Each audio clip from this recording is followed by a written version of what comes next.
Hello everyone, Connor here. Just as a small disclaimer, some things we may talk about on the pod shouldn't be attempted or recreated. Remember to keep everything legal, keep it between the ages, and don't tear up the ground while you're on the pull.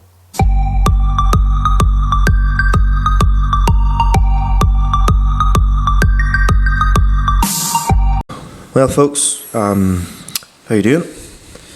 You're listening to the Agri Automotive Podcast with Limited Slip Differences, your perfect blend of cars, tractors and everything in between, shite included. I'm Connor and you are. I am Michael, and I like that reference because slurry season started. It is, and you're listening to episode 54. There you go. Didn't have to look that up immediately before we started the podcast. No, not at all. You have two goldfish here. Did you leave your drink over there? I did. Ah, mate. Oh well, that could be alright. You sure? Aye, no, it's grand. Fair enough. It's normally you because the wee drink sitting there, and mine's just normally sitting over there somewhere. Normally I thought you were off the energy drink. Yeah, but since I started losing weight again, I'm back to... Why is it my phone did not go at all, and then the second we start recording, it's got internet. Just, I had the zero, like the wee, way like, it looks like a no entry sign, when you've no signal. That is what my phone has been doing until I set it there on the seat beside me, which you can't see on the camera because we're zoomed in, but the seat beside me where I'll be sitting when we're chatting to your guest who's on later, it seems to have magically got signal, and then just now it's vibrating and always the way. chiming. You've also forgotten another thing. What's that? Your light not turned on. Ah, fuck. Well, 2 seconds. I'm very bright looking. I thought There you go. I thought there was something funny about the place. I was looking at the camera and looking up at the LSD banner and going, why does it look so dark? But that explains it. The lack of light. The lack of light would explain the lack of light in the banner. Yeah. Right enough. The lack of light in you as well. Yeah. So it's been hectic enough couple of weeks there. Very different last episode too. Aye, I went missing for a while. Yeah. You were replaced by Aaron Fleming from Retro Garage. Yeah, you done a savage job. To be fair, it would have been nice to have had you there. Your interviewing skills are second to none. But to be fair, it was the way it worked out. I talk about it in the last podcast. We talk about it on set, but before going down, I was only supposed to be interviewing Jack Wilson, and that was fine. Jack's fucking hilarious. He's hilarious. Such a nice guy. He has Wi-Fi at his unit, and I was down in Cork on a work trip. I never realised he was as young as he is. Yeah, he's 28. Something like 2 years younger than me. Yeah, I know, bastard. I thought, and Aaron's the same as well. Aye. Yeah, because then Aaron's very matured for his age. Aaron, very professional. Very professional. I would definitely say that. But off camera, there's a real funny side to him. He's a real likeable guy too. But one of them catches me. I think it's Jack. Turns and says, or one of them says to me, it completely catches me off guard in the last podcast. And they say we're talking about ages, and one of them just goes, "How does it feel to be living in the next decade?" And I was and I felt that. I was just you bastard, because it caught me as such a dig. Just call me old. I was you bastard, that's fucking hilarious. I didn't know what to say because it blindsided me because it was so funny. I don't know. And I've got the sniffles, so apologies if I'm constantly wiping my nose. Well, and I've also lost my voice because it was a stag weekend. Enjoyable. In Liverpool. McCooley's, what a spot. But anyway. For the water. That's for the water, the holy water. That's neither here nor there for this podcast. So funny, I was at my eldest niece's 21st at the weekend. Yes. You really know you're old, whenever the next generation is cropping up in 21, Aye. There's one of the lads in the stag there, and he was born in 2003. And I was it was one of the brother-in-laws. Yeah. My Patter's brother-in-law. And I was my God, I'm so old. And I tell you, the young clubs can school the old boys too, Oh, they can. So, but we were chatting about the previous pod, but I did not know, Aaron, Retro Garage, Jack obviously is a big enough deal in himself because I've been following his car for a lifetime, and his car truly is one of my favourite in the country because it's it's kind of like my car, but on steroids. There's not a box unticked on that car. It has everything. It has the air, it has the kit, it has a paint job, it has the seats, it has the interior, it has the wheels, Like, it has the engine, it has everything, like every box ticked, and like his plan, like it made 499 horsepower. Like, his plan is to drive it. Like, he wants to take that thing to Mondello. Is it 499 because That's 499 shit on pump fuel. I shit petrol. Yeah.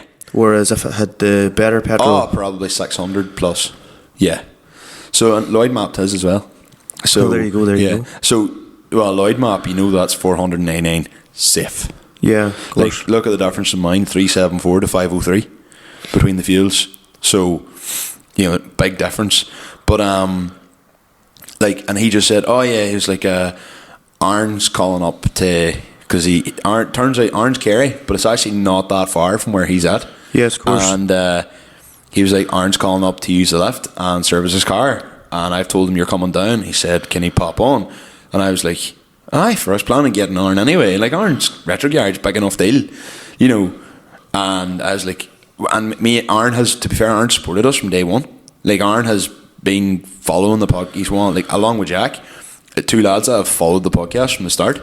And like, even before that, like, me and Jack and me and Arn all were following each other on the socials. So we do go way back, although not really through person. Yeah, of course. It's one of them, like, internet friendships that you made years ago. Yeah, and so, like, whenever he said he was coming on, I was like, fucking deadly, 2 for 1. And like, I just knew, I was sitting there going, I was like, this is going to be good. And it would have been even better if Arn hadn't held the podcast, like, the microphone. So did you hear when you were listening to it, there's like bits where there's sound staticky. Look, if you look, we're all holding the microphones because there's no mic stands. And Arn, because you actually hear at a point in the podcast Arn going to me, is everything okay? I don't think I deleted it out, but he was holding the microphone like up here and he was pinching it a bit, and I was looking at the screen and I could see, like, the screen, you know, whenever we're talking, like, obviously none of you guys will see this, but like, we have the screen off to the side there and it shows like a waveform of us speaking, and it's how me and Connor can tell if there's problems.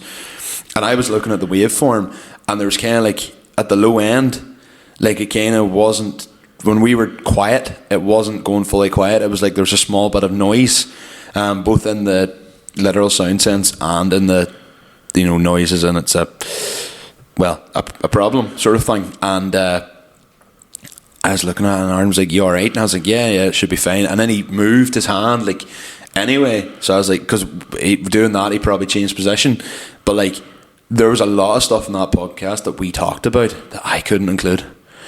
And now the listeners will never know, because the whole thing, it's one of them things when you're listening to it and you're like, oh, this is so good, and I can't put it in. But like, I took half an hour of that podcast, and that was a long podcast. Like, half an hour had to come out of that just to the static. Look, it just means we have to get Aaron and Jack on again, and that is absolutely fine by me, except next time they can come here and you'll be here. It was an interesting pod. Obviously, like, I only sort of obviously knew what was said afterwards and that, but like, you know, obviously interesting things we talked about, you know, like, obviously modern car design, and yeah, Toyota's really the only one that's pushing for the sports car and that, and they're doing hydrogen as well, and it's funny, which we didn't even talk about. Listening to it, I nearly found myself like starting to chime in maybe a bit of thinking. Engage. You know, that's what I always say about a good podcast, is if the conversation comes alive and you feel like you're nearly agreeing with it.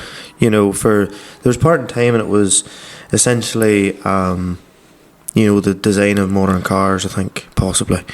But, or even the fact that everybody's going to your crossovers and that. Yeah. And it's like, I'll tell you the truth, you know, it's alright at my age again, jumping into, you know, a 3-door Golf or jumping into an A4 or something with a sports seatings and that, you know, whereas I suppose whenever you're older, or even if you've children and that, like the small 4x4 or the small crossover vehicles, so much more practical, and because they're higher, I wouldn't even say more to the safety of them, because there's realistically a lot of them is just your jacked up hatchbacks. They're not, they're no safer, because they're just practical. And if everybody's driving the same big cars, like, they're no safer, as Jack pointed out. If and plus a lot of it too is, you know, not to, I can't mind the word of it, but a lot of it's maybe possibly image. You know, it's not Like, Oh, no, that gets Tiguan's talked are about. deadly looking cars, Yeah. Q7s, Q5s, and more or less, I suppose, if your neighbour has a Range Rover, now children are becoming more and more, like, you know, brand aware and stuff. Yeah. And Like, look- that's all through, like, social media. Like, it used to be, I suppose, you and me would have been watching Pokemon, Yu-Gi-Oh! And that, and now Wayne's, you know, obviously, I have a big family, and all my siblings have all children, Yeah. and the younger ones are watching YouTubes and YouTube shorts, or YouTube videos, sorry, and YouTube shorts, and a lot of it's maybe silly this, silly that, but through that they're obviously going to be somewhat brand aware. Yeah. Aye. You know, like they know, like Uggs, North Face, all Stone Island, Converse, and etc. all the different brands. I do think the world definitely is a bit more aware in that way. But to be fair, Aaron makes a good point. He says about people being a bit more egotistical, and he says people should, like, don't settle when you could afford to buy an M3 and you have the lifestyle where you could get away with buying an M3. Like, why would you buy a crossover? Like, you know, he was saying, like, he kind of longs for this kind of thing of people, like, he was like buy your fucking convertible, like, if you don't have a family and whatever and you're doing well in life. Like, don't feel like you have to buy a crossover because everybody else has. Like, let that inner ego kind of go a bit free. And another thing we talked about was how, like, if you look at the 90s, like, look at, like, you know, even the Japan racing cars, British touring cars, the rallying, everything was saloon cars. And I'm sorry, I can't get excited about, like, I know the rally cars these days are absolute technological masterpieces, and touring cars are interesting enough too, I'm sure, if you're into it. But there's just something about, like, the old Evos and Lancers, you know, same thing, Michael, and Pretzas, like, even the old Skoda Octavia WRCs. I think so cool. Yes, but funny. Just the day, again, was working, was doing job at work, and was driving anyway, and I watched a video, or maybe it was even possibly in the way to here yesterday, whenever I watched the Civic, but it was more or less saying that, like, you know, F1 not that long ago, right, was Bernie Ecclestone, and he was like, look, I don't care about the younger audiences, they don't have the income that, you know, to be able to go to the likes of some of the brands that is sponsoring us, like Rolex, Yeah. and all these high-end things, Yes. to be able to buy and have the expendable money. But then F1 was sold and was bought by another company in 2016 or Liberty 2015. Media. Liberty Yes. Media, yeah. So, but what they did was, instead of F1 before, on social media pushing actual articles that were on the F1 website, over time they obviously pushed it that it was, instead of you going to the F1 website for articles, they were posting the photos. Yes. And then it was all, like, driver oriented, Yes. right? The likes, Bernie Ecclestone was still so mad for TV. Yes. He thought Future was still TV. But I suppose what I'm getting at is the likes of your rallying, the likes of your touring car racing, maybe some of your motorbike racing and that there.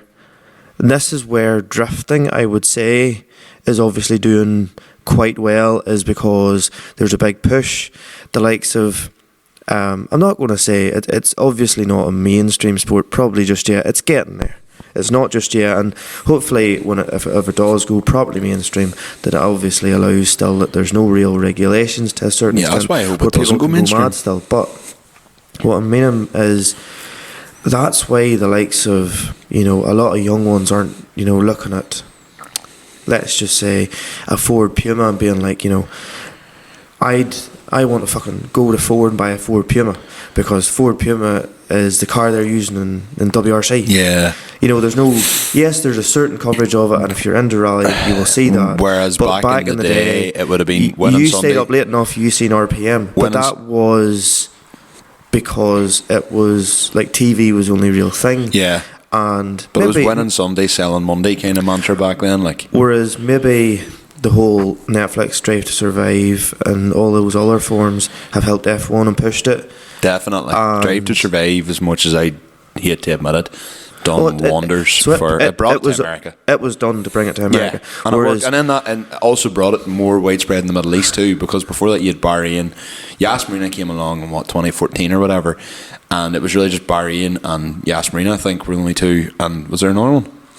Well, like obviously the investment that was put in there for them racetracks and that, but maybe I'm wrong in saying this, and it isn't the case, and it's just because I'm not really seeing it, and the algorithm isn't picking up an interest in it. But like, maybe they're basically using them types of cars, whereas even like not that long ago, the 6R Polo was used as Volkswagen's first WRC car, and then they brought out the road going version of it and the bumpers and all that. Yeah. And but obviously there's some people in England that bought them. I can't get excited about a Polo. I'm sorry.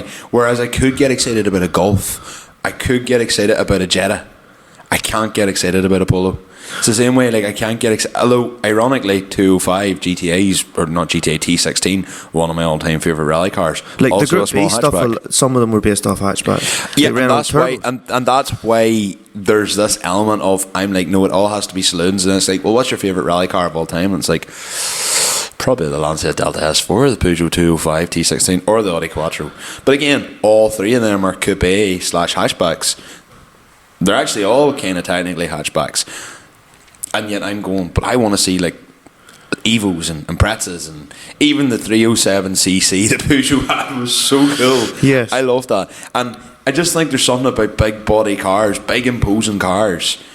Like, and I know you see the videos nowadays of like the wee minis and all, like chasing round like big V8 muscle cars around like touring car tracks, and you see a wee mini keeping up, and that's cool. But I just think there's something cool about the bigger cars, the more prestige. Like, I would get more excited watching a 5 Series race than a 3 Series, and I would get more excited about watching a 3 Series race than a 1 Series. Do you know? Just, you know what I mean? No, I know what you mean. I suppose maybe I'm just still that generation, as are you. Maybe at the same time, I suppose, as you said in the previous podcast, like, you think of Evo, you think of rallying. Yeah. You think of Tommy Even Magnum. though Evo hasn't been in WRC for like 20 years. Yeah. Technically, you think of Sitting Zara, you could possibly think of Sebastian Loeb. Not so much, though. But like, because they've another, obviously, the pre-facelift, you're thinking of Veltspec. Yes, but also the Citroen C4 was much more successful in the World Rally stage than either the Evo or the Impreza. And I actually always used to think they were quite a cool car. Whereas I was just going to say, like, why do I not look at a Citroen C4 and go, that's class? I think it's because they never offered a proper... Maybe they did offer a 4x4 variant, but I don't know if they ever offered a proper flame-spitting 300 horsepower variant, or even a 360. You know, why Evo, you had like the 260 version, but you also had the 300, then you had the FQ 320 and the 340 and the 400. And they were kind of pushing boundaries. The Impreza obviously had the WRX and then the STA and all that there, and all the different types kind of pushing the boundaries too. And I think that's why they have that clout, is because they had the rally car, but they also had some batshit crazy road cars. Yes. Whereas Citroen were doing incredibly well in the WRC, but you weren't getting this absolute, or maybe you did, but I never saw anyone around here with like an absolute flame. I'm nearly sure they maybe did a wee special, but it was just like a wee special type of thing. But nothing like, you know, it just didn't seem to be the MO. Whereas a 205 GTA. To be fair, the Focus RS, you could argue, is rally oriented. But the Focus RS is cool. It sells well, and it's seriously cool. Like, Citroen didn't do anything like that, I think, with the C4. They maybe done a 2-litre 16 valve, maybe 130 horsepower version, but there was no absolute flame spitting, not that I am aware of at all. And I don't know if there's any true proper 4x4. To be honest with you, the most modern car that I think of that they maybe, in my opinion, it felt like they had took a lot of inspiration from sort of maybe tuning or maybe modifying them, is like the FK8 Type R with a big mad wing and that. All just screams to me, this just to me resembles the Mugen FN2 with a big mad wing and stuff. And they were like, well, if this is what people maybe want, this is what we'll give them. And now the latest one is more modest, because I suppose the Golf R at the time did so well because it was modest. And people, obviously, I think there was it also people done that well because it's a Golf. So you look at a Golf and but go... still at the same time, people want it, like the modesty, and other people bought it and made it mad, if that makes sense. Yeah, the Golf though, the thing about a Golf is a Golf's a Golf, and for us, like, if I look at a Golf, I just go, yeah, good solid car. Hence why I'm saying, like, I would get more excited about a Golf than I would about a Polo. Even though a Golf's a hatchback, I would still get more excited about a Golf. Like, it's don't ask me why, I just think a Polo's just too wee. And I know you owned a Polo, and, like, you know, great cars, but I just can't get excited about the small cars, like, because, and that's just me personally, but as I say, I don't think Citroen did enough with, like, their fame in rallying, and they could have really have leaned into like that in their production cars and just didn't. Instead, they like there's no batshit crazy insane versions of the DS3 that I'm aware of. Like, maybe there are, but the fact that I'm not aware of them, and I would call myself someone, right, granted, not maybe as big into modern cars, but as someone who would consider themselves fairly big into cars and thinks they know a few things about going on, the fact that, like, there never was these insane versions, or as you say, the Focus RS is a good example of, like, kind of still embracing that rally heritage. Another, not rally cars, but another thing is the GT86, and Mazda's still doing the MX-5, like, or GR86 as it is now. Like, they're still cars, and even like Fate getting on board with that, with like the 127 and stuff like that, like stuff like that, I think is still cool. And I personally think, like, Ford, if they ever made like if they ever released the Escort again, it should be something that would be on par with like a GT86. Just unfortunately, emissions and every other thing, you can't do it. Maybe hydrogen might change things if they go to hydrogen, or maybe, I don't know. Well, now BMW has pulled away from electric powered vehicles because it's not viable. Well, yeah. If I'm thinking correctly, yeah, they put out a thing where they're not going to. They also can't compete with the big, because a lot of the Chinese companies, look, if you want to hear this properly, go listen to the Reload podcast, because they talk about it in a lot more depth than us. But one of the big things is China, like, invested when Europe were leading the charge with ICE engines. China was like buying up all the mines. So like China, like VW had to close something like 5 factories in Germany that were making like the EV cars. I think it's like 5 factories, whatever it is, it's something big. And BYD, Build Your Dreams, I think has come in and like swooped up and took over like from there, because the Chinese manufacturers, because they bought all the mines, all the materials are so readily available to them, they can just, that's why like Chinese EVs are so cheap and still good quality, is because the base prices for them to build the car is significantly less than what the Europeans can't compete in the EV market. They just can't. But this is kind of like a sub podcast, isn't it? Like episode 53.5 as opposed to episode 54. So among all the ramblings, what's new, Connor? Thank fuck I don't want to say anything more about that. Well, you probably do, but I'm just thinking we need to keep the show rolling. Yes, so in regards to new stuff, so not a whole lot new as per usual. You had the money, you had your Coke can out, did you not? So what do you use your small slurry tanker for? Big tanker just doesn't go everywhere. Well, put it this way, whenever you're drawing an out tank and it's just handier, you're as quick just going with a smaller one and taking 10 minutes longer, to be honest with you. I've found out the wee tractor is so fucking dead. Like, oh my god. When's the warranty? She's a great tractor. When's the warranty up? Don't know, but fuck me. Like, I would say if she's 90 horsepower, that's it. But then she wasn't bought to be a powerhouse. No. She was bought to be a simple second tractor that just should be ready and be able to be, used for things when needed. Has she had a proper opening out yet? But she's been in the slurry mixer. Has she been on the slurry mixer? Okay, she's fucking dead as a dirty. Maybe a day in the dyno might help her. I wouldn't even say that would help her. I would just tell you she's 90 horse. What's it supposed to be? 110? 110. If she's 110, I will be fucking baffled. Maybe that's the thing of I'm used to the big one having the good torque and the good power, because she went way better with the 2000 on behind than the wee tractor did with the 1300. But No, we were started to move slowly between different tanks and that, you know. Got the wee tractor onto the tanker. Look, she was fit to do it. She did it. Am I impressed? No. So were you just taking it up till the tank up at your brother's? Basically, Yeah. yes. And then after, put it this way, That's like a 4 mile drive, isn't it? took a wee while anyway, put it that way. And see, after a couple of loads, I was like, I'll just fucking chance the other thing. So then I just jumped into the other. So you did then. So you're like, it's nearly as quick to do it. It takes 10 minutes longer, 2 loads later. Fuck this. No, then I realised it was faster then, obviously, because... So you jumped in the big tractor and then realised by the time you wanked about and trying to get the tanker in, it was easier to get the small tanker in? No. Initially, I used the wee one. And then...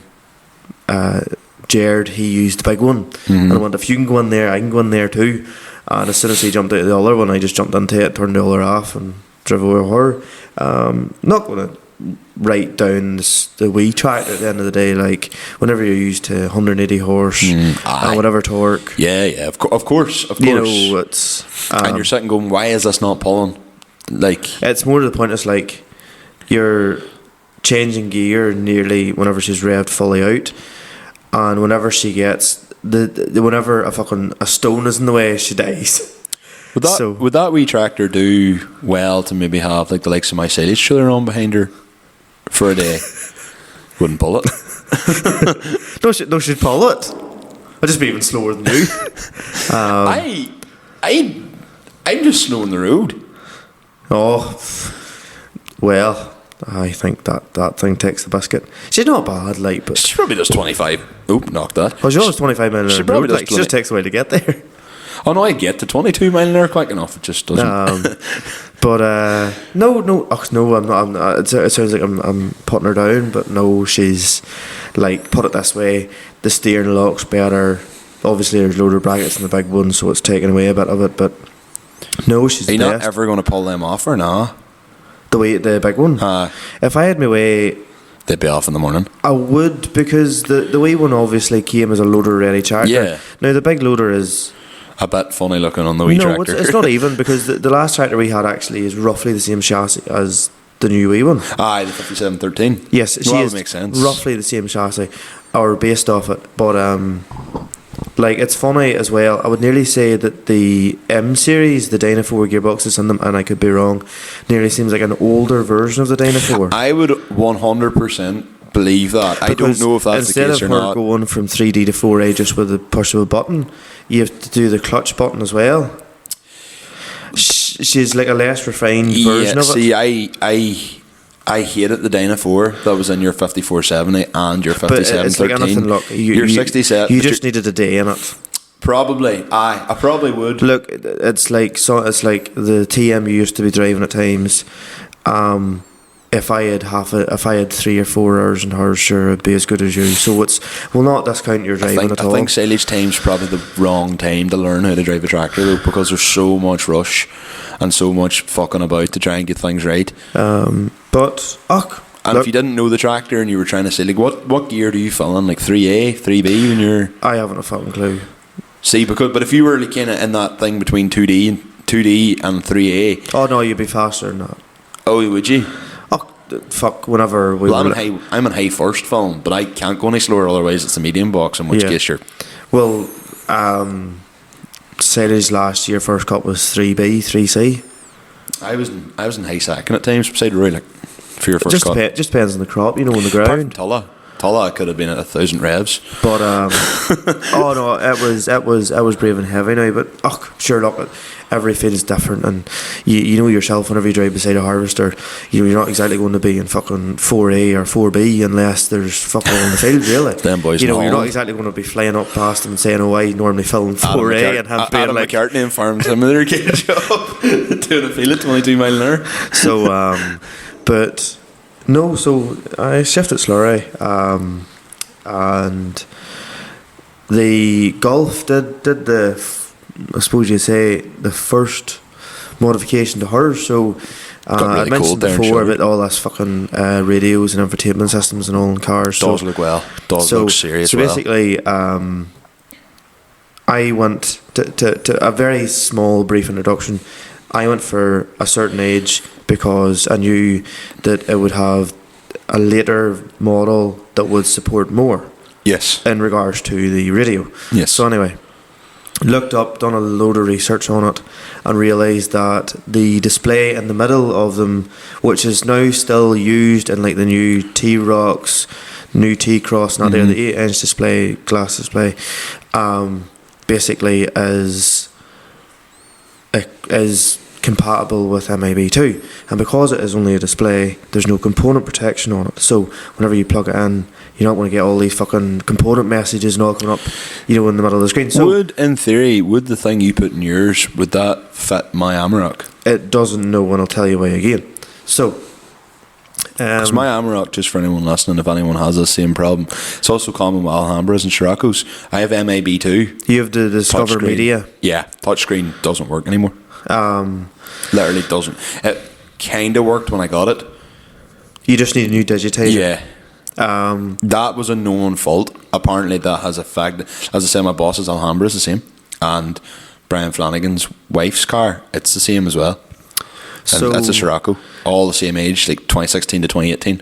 So they say it's a bad batch, but it must have been a fucking bad couple of years.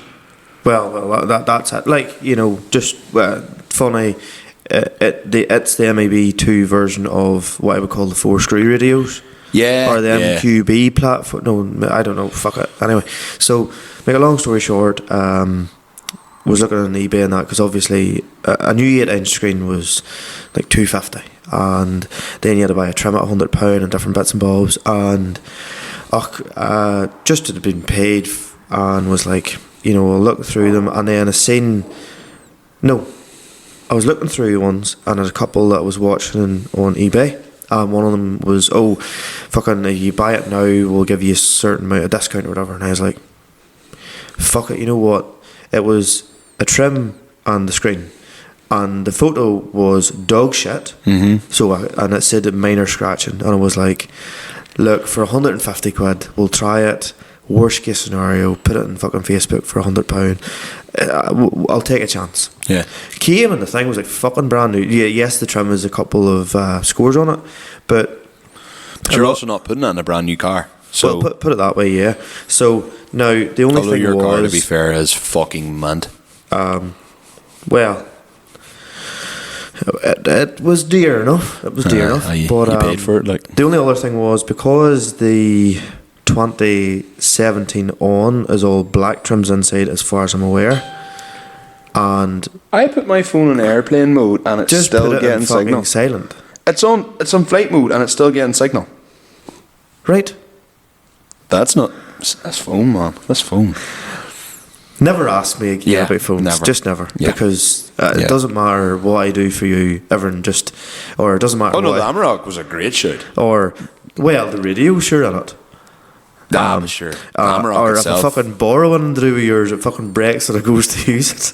But anyway, we'll come back to that. Or the handbrake on my tractor. But anyway, that's a story for well, another there day. you are, like, fucking if I pissed. Connor, why'd you piss in the electric cable?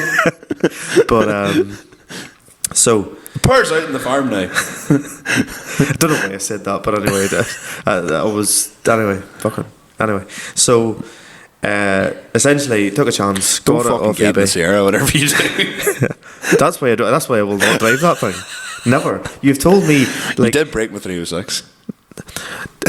You didn't break my 306. You pulled the gear selector off it, wasn't it? Aye, something like that. I think that's a very common problem on them. So anyway, took a chance. It came. Took it out of the package, and whoever the seller was, we took the thing off the box, pulled the bubble wrap, and I was like, fuck. And then all you hear is Gemma go, fuck, whoever it was must have been a smoker. And I was like, huh? I smelled the packaging. It was humming, absolutely. And they must have liked a wee bit of the holy water too.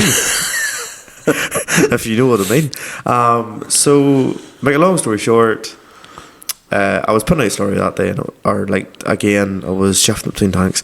I went, fuck this here. So I was like, right, I'll run into the house here. I was too impatient. I was like, fuck it, 10 minutes, I'll fit this. So 3 hours later. No, Actually, 10 minutes. Not even 10 minutes. 5 Holy minutes. shit. I'd watched that many videos and stuff. Oh, okay, fair that I knew enough. it like the back of my Yeah. hand. So, from previous time before I had trim removal tools and everything like that there. So Oh, literally it that's was right, yeah. pull all the trims out or pull the trim off, 2 plugs, stuck the new one in, and it turned on, worked. Yes, the GTI Mark 7 has like a carbonish effect trims, whereas that's a gloss black for the bigger screen. I don't give a fuck. It's brilliant. You wouldn't job. notice unless you broadcast that to people. To be honest with you, And worst comes to worst, you could get something dipped. I literally don't care. Now, in regards to if anybody has a Mark 7 GTD or GTI or whatever, it's 2015 or newer, right? And it's still got the old 6.5 inch screen. So the benefits of the new one is it is way more responsive because it's a glass screen. Okay. The yeah. old one you would have been poking at it and Yeah. sometimes it wouldn't have worked. Or like you had to actually poke it because it was not a capacitive touch but a Conductive. resistive touch. Oh, sorry. So that the only thing that doesn't work on it, but if I updated the software on the actual head unit, it may work, is the app button. Yeah. So I'll still hit menu and then go to app connect. Yeah. I can live with that. But like the screen's bigger, everything's It sharper. looks so good, like, as well. Like, once for I seen it in your car, 150 quid. Yeah. So once I seen it, I was like, yeah, do you know what? Like, because you've always been, like, even from episode 1, literally episode 1, where you talk about the head unit and that in the Civic. I'm pointing the Civic because now the shed's full of cars. yes, yes. I'll explain that in, like, literally a minute. You, like, talked about that in the full first episode, and, like, you're still, like, kind of obviously explaining that stuff because that's what interests you. It's not that. But I can see why you done it. The main thing is, right, the likes of, yes, the new Golf, the old Golf and the Civic. I bought the Civic and it had an aux in, was the way to get, your own music. That's totally fair enough. But whenever I'd seen the likes of you guys and the head units with all the, the touchscreen radio and all that there, I was like, that's cool. At the time I had an Android phone and needed Android Auto as well as CarPlay. But I didn't have a touchscreen, everybody else did. But And it was sort of maybe like a bit of a novelty, being like, oh, sure, you'd have sat nav and all the thing. But see, whenever you're actually fucking driving somewhere, yeah. it's there. It's handy. In America, like, all the cars I had when I was driving, and I was doing hundreds, if not thousands of miles in America whenever I was out, like, all the cars had Android Auto. And see, for that, like, not obviously paying for a sat nav and whatever, like, and being able to drive all around the States and on a big screen, being able to see, like, where to go, like, that was when I really started to appreciate. Then I come back to still driving the Bora, and it was like the Bora obviously had none. Now, if I probably should consider investing something like that in the Bora, because it's the only way it'll save my license. Like, plus, as you say, like Bluetooth, if you're caught on the phone now, it's upwards of £600 or £500 fine. £200 fine, 6 points. £500 upwards of £500. Holy shit! And 6 points in your license. There's no point in being caught. Like, no, that's mental. Like, so one of the first things at the time Jack was working in Halfords did me a good deal in the head unit. That's right. I kind of regret buying that head unit. I bought it because of the biggest screen, but again, it's resistive touch. It is a wee bit slow at times, but it's fine. Whereas it's fine for it's a secondary car.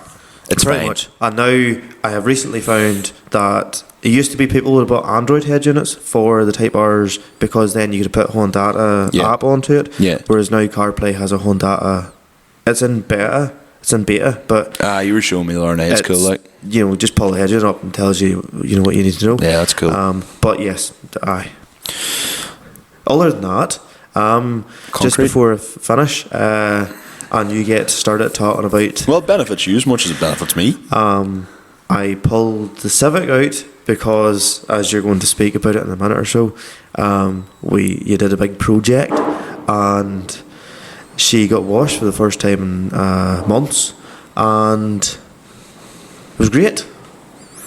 That's all I have to say. At least you don't have, like, the dirt all up there. I didn't wash the wheels, to be honest. But I just compared to what it pre-washed was, like, of course, now the door starts shaking. How long did I Must swap be a that? crap night, to be honest with you.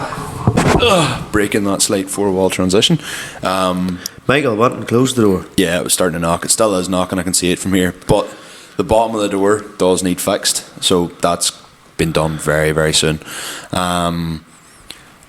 So look, probably most of you haven't been here. Any friends of mine who know this, where we record the podcast is the only shed in the farm that didn't have like any concrete or any stonework or anything around it. It had a concrete sort of thing up, like a lip to get into it, but it was in an old stone yard, and from Da past, like, the yard was never really used because Da used to store the implements out in that yard that, you know, didn't really need, it didn't matter if they sat inside or not, like a land leveler and an old roller, like nothing that had hydraulic rams or anything like that on it, so it could lie in. If it, like a land leveler, if it rusts, like, so what? Same as a roller, like, it's not going to do any damage to it lying outside. We have stuff with hydraulic rams and it lies outside. That would scare me. Why? I'd be just worried about it rusting. To this day, none of it's rusted. You know, like old coilovers and stuff, I know it's not hydraulic, but you know, like coilovers and stuff, you start to get rust patches. Okay, like no, that's like that. It's stuff like that would worry me. Look, I like to keep everything indoors, so there's nothing sits outside in that yard. Plus, whenever, obviously, as you all know, whenever my father passed, I was quite young. The yard didn't get used for years, and basically what happened was weeds grew up, and as you spray the weeds down, they decompose and they leave like a layer of basically like shite, and that happens year after year after year. So you end up with this like really mossy, silty, muddy layer on top of all the stones. So then after a while, if you went into, because then it was all this shite on top of the stones. When you went in with a car, you layered the car. Or if you even went in with like the forklift layered, the tractor, if you go in with a tractor and come out again, if it's anything, like if it hasn't been dry for at least 3 days in the summer, it's layered in. You're taking mud down the yard. It's just layered in shite. So the whole thing's just layered. It's pure gutters. So, and this shed doesn't have a drain. Like, it doesn't have a gutter. So basically that caused more shite. And the whole thing was just a fucking mess. And then shite. And we'd be walking up into this and through the shite, and it was pure like shite. Yeah. And like, I suppose we were part, like, the last couple of years I cleaned this place out, like when we started using this in here. I fucking did a bit of it I did a bit in 2020 though, over COVID. Then you did, okay, yes, you heard. Then, to be fair, me and you came up and like read the place out, and we relocated stuff to another shed. Yeah, pretty much. And like cleaned it all down a bit just before we started recording in here, and then that's when we parked like the Civic in here originally, I think, and my Sierra and the P100.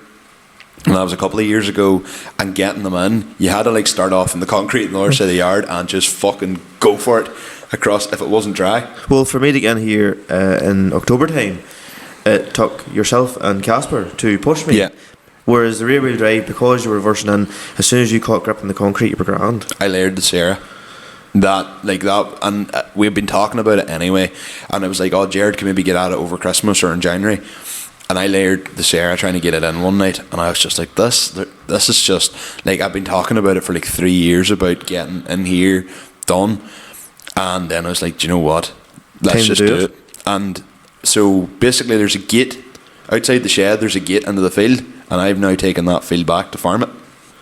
And years ago it wouldn't have really mattered because there's a couple of other entrances into that field, and like the boy used to take it always went to that field another way through another lane, but because he's got the ground up there and I have that field, I don't want to interfere with his stuff, so I have to go in through this gate. So if I'm like driving into that field, it's like basically you would get dirtier going through the yard than you would into the field. Yes. So, and then because of the shed being here and there being no gutter, like, yes, you could put a gutter on and all that there, but we were originally going to concrete one half and stone the other half, and then we just said, you know what, when you're going to that effort and digging it all up, just concrete the whole thing. So we've done it, and the idea is I just like overkilling things, so we've done it like really deep with concrete. And to be honest, I kind of nearly half wish there was mesh in it too. To be honest, for all the length, the heavy things will be on it. It should never crack. No, I don't think it will crack, and it's cut for expansion too, so it should be 100%. But and then the way it'll be packed at the other side, it'll be grand. But it's just me being me. Like, I'm just like, I'd say there's not the depth of concrete that's in it in all other places in the yard. 100%. You can see the depth of the concrete compared to where we dug up, and it's like, yes. I was worried that whenever the lorry was going to go over the lip of that it would crack it. I think concrete back in the day was probably stronger than what it is now. Not necessarily. No. I feel like boys probably made it a bit stronger back then because it wasn't as dear as it is now. Do you know concrete has literally doubled in price over the last 4 years? Yep. And it's not like the wages went up. Yeah, whenever we did a few bits a couple of years ago, I think it was like £72 a metre. Yep. And now it's, 120 something. It's not doubled, but it's not far off. It's going up again now, £8 a metre in the next 2 months. Oh, for fuck's sake. That's what I said to Mum. I was like, look, we talked about doing this for years. I was like, it's never going to be any cheaper than it is now. Because that's the type of stuff that just will never go down in price. It's not like a car market where some things might be cheaper now. Stuff like this just will never be cheaper. It's always just going to rise. Pretty much. So now we have it that we can, like, me and you were out messing about the other night trying to get like stuff up into the shed, and like we could never, like, we have everything parked up in here now, and it actually looks really cool. Like, looking across here, like behind the camera is now Connor Civic, and then my Sierra's parked beside it, the P100 Lexus, etc. is all about here. Both clean for once. And all clean, and clean actually getting into the shed. And to be honest, for me, that's a big thing, because this shed nearly is, it's kind of like a garage, I suppose, because the other shed that we used to do the recording in, and where I have the lift and stuff, like, I want to be able to do bits and pieces of my own fabrication, because I like making all my gates to keep the cost down, and I like making my own doors and stuff to keep the cost down. And plus, it's just getting like people to do it and stuff. You know, it is difficult in this age to get people, and I'm capable of doing stuff like that. And even if I want to, like, say, weld at a trailer or fix the loader or whatever like that there, I can bring her in there, and I have room, and it's clean. Whereas at the minute, you'd be trying to weld on something, and there's a car sitting beside it, and you could end up scoring something handy. And, like, look, in one way, it's unfortunate that all the sheds aren't being used for farming reasons, and in another way, I'm very fortunate to be in that position where I can have a fabrication shed. Don't get me wrong, like, yes, plenty of work goes into it and all, and, like, you know, I'm using it to do my own thing, so it justifies itself. But it's nice now to be able to be up in here, and this is like a nice shed, and like now, to be honest, now it's even more motivation to get this place done up, because when you look in there and look at what we have, like, all you need is a light. Yeah, but the light. But now you come up in here, and like, even if a guest was to come in or whatever, and they look and they see, like, you know, our 2 cars are there. Out of curiosity, do you have a bulb? Yes, there's one lying over there. Because what we could just do is get a bulb, and it would make life easier in the very far one, and put a bulb into it. Yes, unfortunately we can't get. How? Oh, because there's nothing lying there at the minute yet. Yeah. There's a bulb there. We'll do it after this. Yep. Yeah. But is it one of the LED ones? Yes, it's literally the same as what's down there. Oh, if you have another one, you could put one there too. I was originally going to put it there, but the ladder didn't go high enough. The ladder might also not go high enough for that. We'll come to that whenever we come to that. Yeah. But yeah, so, well, fuck, that's probably a long enough. What's news section? not really. 51 minutes, but sure, there's 5 to 10 minutes maybe to cut out of it, or no, there's absolutely nothing to cut out of that. You're like, we're not cutting There's anything. absolutely nothing to cut out of that. Normally there is. No, at most 15 seconds for me running to the door. So we'll move on to our guest, who you don't really know this person.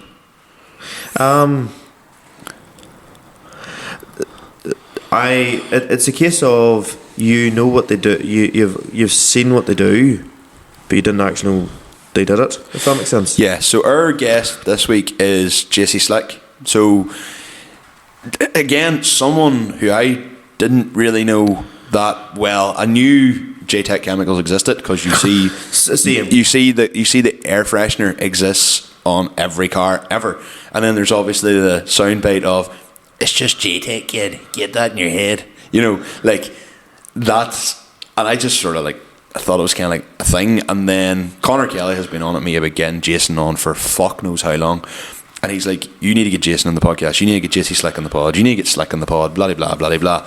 And I was like, aye, okay.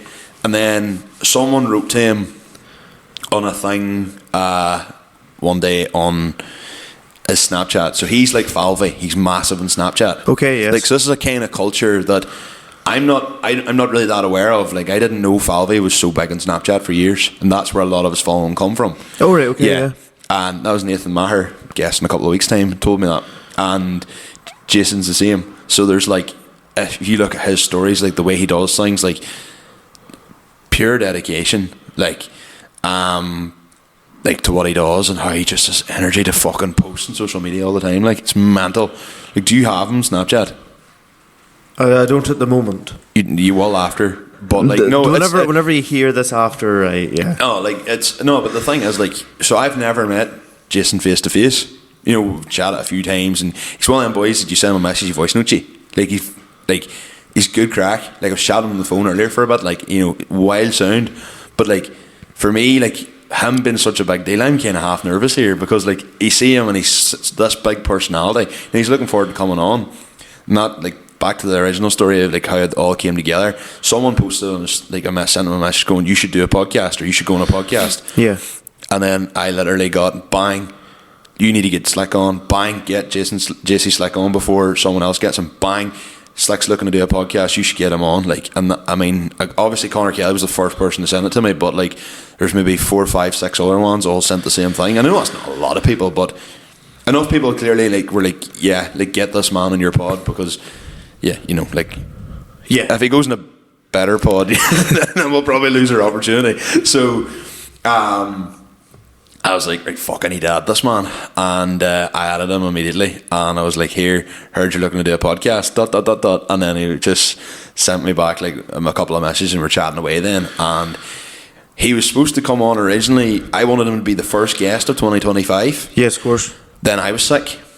Okay. Then he took sick. Okay. So then we brought in Stevie, and then he was supposed to do the podcast. Like, not that Stevie was an afterthought. No, Stevie was always planned. It just then worked out well to get Stevie on. And then Jack was supposed to be this week's guest. Yes. But I was going to record it when I was down in Cork, but Jack was supposed to be this week's guest. But JC messaged me, and he's like, look, I'm still sick. Like, he's like, I don't want to come on and sound shit. He's like, I want to come on and be full of life and be good crack. And I was like, I really appreciate that. So, yeah, I'm really, really looking forward to having Jason on the pod. If you haven't heard of J-Tech Chemicals, you're literally living under a fucking rock, because they're everywhere. They are. They're everywhere. And like, there's so many people using this cleaning stuff. Like, even people who, like, Ryan McMullen put up a story one day with all his stuff. Yes. Like, you know, there's everyone over the country. It's like, and I pardon me, like, Adam Cooper does a bit of work for him. Connor Kelly's obviously friendly with him. Yes. Like, so probably going forward, he's probably someone I'm going to look to for cleaning products as well. Oh, same. So, you know, like, it's so, and we've never really had anyone from the cleaning side of things on the pod, have we? No, not so far, but here, look, we can't wait to see how this conversation goes, and be savage crack, I'm sure. So, like, I'm looking forward to this one. So without further ado, bastard stole my line. Without further ado, with this whatever noise he makes, it's called screen wipe. That's the noise. It's called screen wipe. With sound. a screen wipe noise. Typed into Google screen wipe, and that's where you get the noise. Okay, right, shut up. Without further ado, here's Jasey Slick. Times are bad whenever you see me coming up on your screen prior to actually listening to the podcast. And yeah, again, as per when it's me here, it's not particularly great news. But basically in this podcast here, like, a phenomenal podcast with Jasey Slick. Honestly, such a good person to be around. The vibe is phenomenal. I had a mic malfunction again.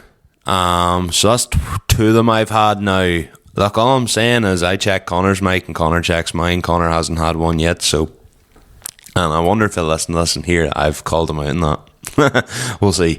Anyway, so yeah, look, a couple of learning things. When I recorded with Seamus McGillian, you know, and I dubbed over it, people said, hey, do you know what, you wouldn't really notice.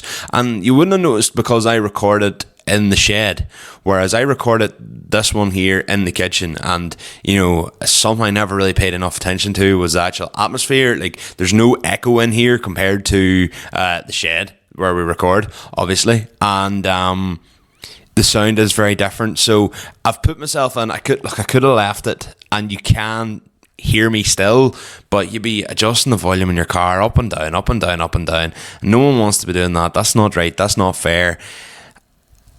All I'm going to say is, if you think it sounds warpy or a bit not right, I know that myself, but I have limitations with my recording software. You know, we're not a multi-million-pound outfit here that has, you know, 4 or 5 different mixer tracks and all this here. Like, it's a simple pod track going onto a computer. So I did the best I could. I've spent a lot of hours trying to get this right, trying to dissect it. Look, Jason does 80% of the talking, so it's grand, but I just thought I'd give you a heads up prior to going into this that if you think it sounds a bit strange, well, that's because it is. Anyway, on with the show, and thank you so much to Jason for coming on. So we'll do the true move over now. Right, we're here now with Jason Sproule, better known as Jasey Slick. So we've been trying to get you on for a bit now, because of someone coming to a year just before Christmas. Someone was saying, you know, you were looking to go on a podcast, and according to Snapchat, and if I didn't get fucking message after message, you need to get Slick in the pod, you need to get Slick in the pod, you need to get this, you need to get that, and I was like, right, I need to go hunting. But I knew you hunting anyway, but like, I wasn't in your Snapchat then. Well, you did a Vegas in the middle of it. Didn't help a thing, did it? What happens in Vegas stays in Vegas, boys. But fuck, hey, like, your Snapchat's serious, like. You're just trying. Only a cub knocking your pan on, aren't you? Have you gone a wee bit quiet now since you got in the mic? Just a tad, boys, just a tad. Right, well, here, we'll break into this. Well, tell me this. Well, we need to figure out where you came up with the whole thing, or, you know, you were telling us off air, like, 15, 18 years ago. Where did it all start? How did it all start? I had a car wash just then. I started the car wash and took a breather for a couple of months in, just studying out, and I just always had this notion, sir. I wanted to just sell cleaning stuff, and that's started out and fitted out with 4 or 5 products at the start. So, like, when are we talking here? Are we talking like 6, 7, 8 years ago? They're now crawling up there. 7 odd years there now. You're crawling under nearly so. Did you have an interest in cars? Like, I always had interest in motors and always a petrol head. Like, but sure, we'll go back even further then. Like, I want to hear about the car wash. Young days, like, and as I said, you were growing up at the car wash, and I started when I was 19, like, so. 19. But a slow crawl, like you were. How does an 18-year-old get into a car wash? I wanted that car wash when I was actually probably about 17, and I couldn't just get it at that spot, but I come then lucky and I got it. But a slow crawl, like, you're talking 5, 6, 7 cars a day. The boys that work for me will be watching this and stuff, and they'll mind it. Like, it was a slow crawl, like. And how did you, like? So you were sitting there as a young cub looking to start off a car wash. Like, where was that?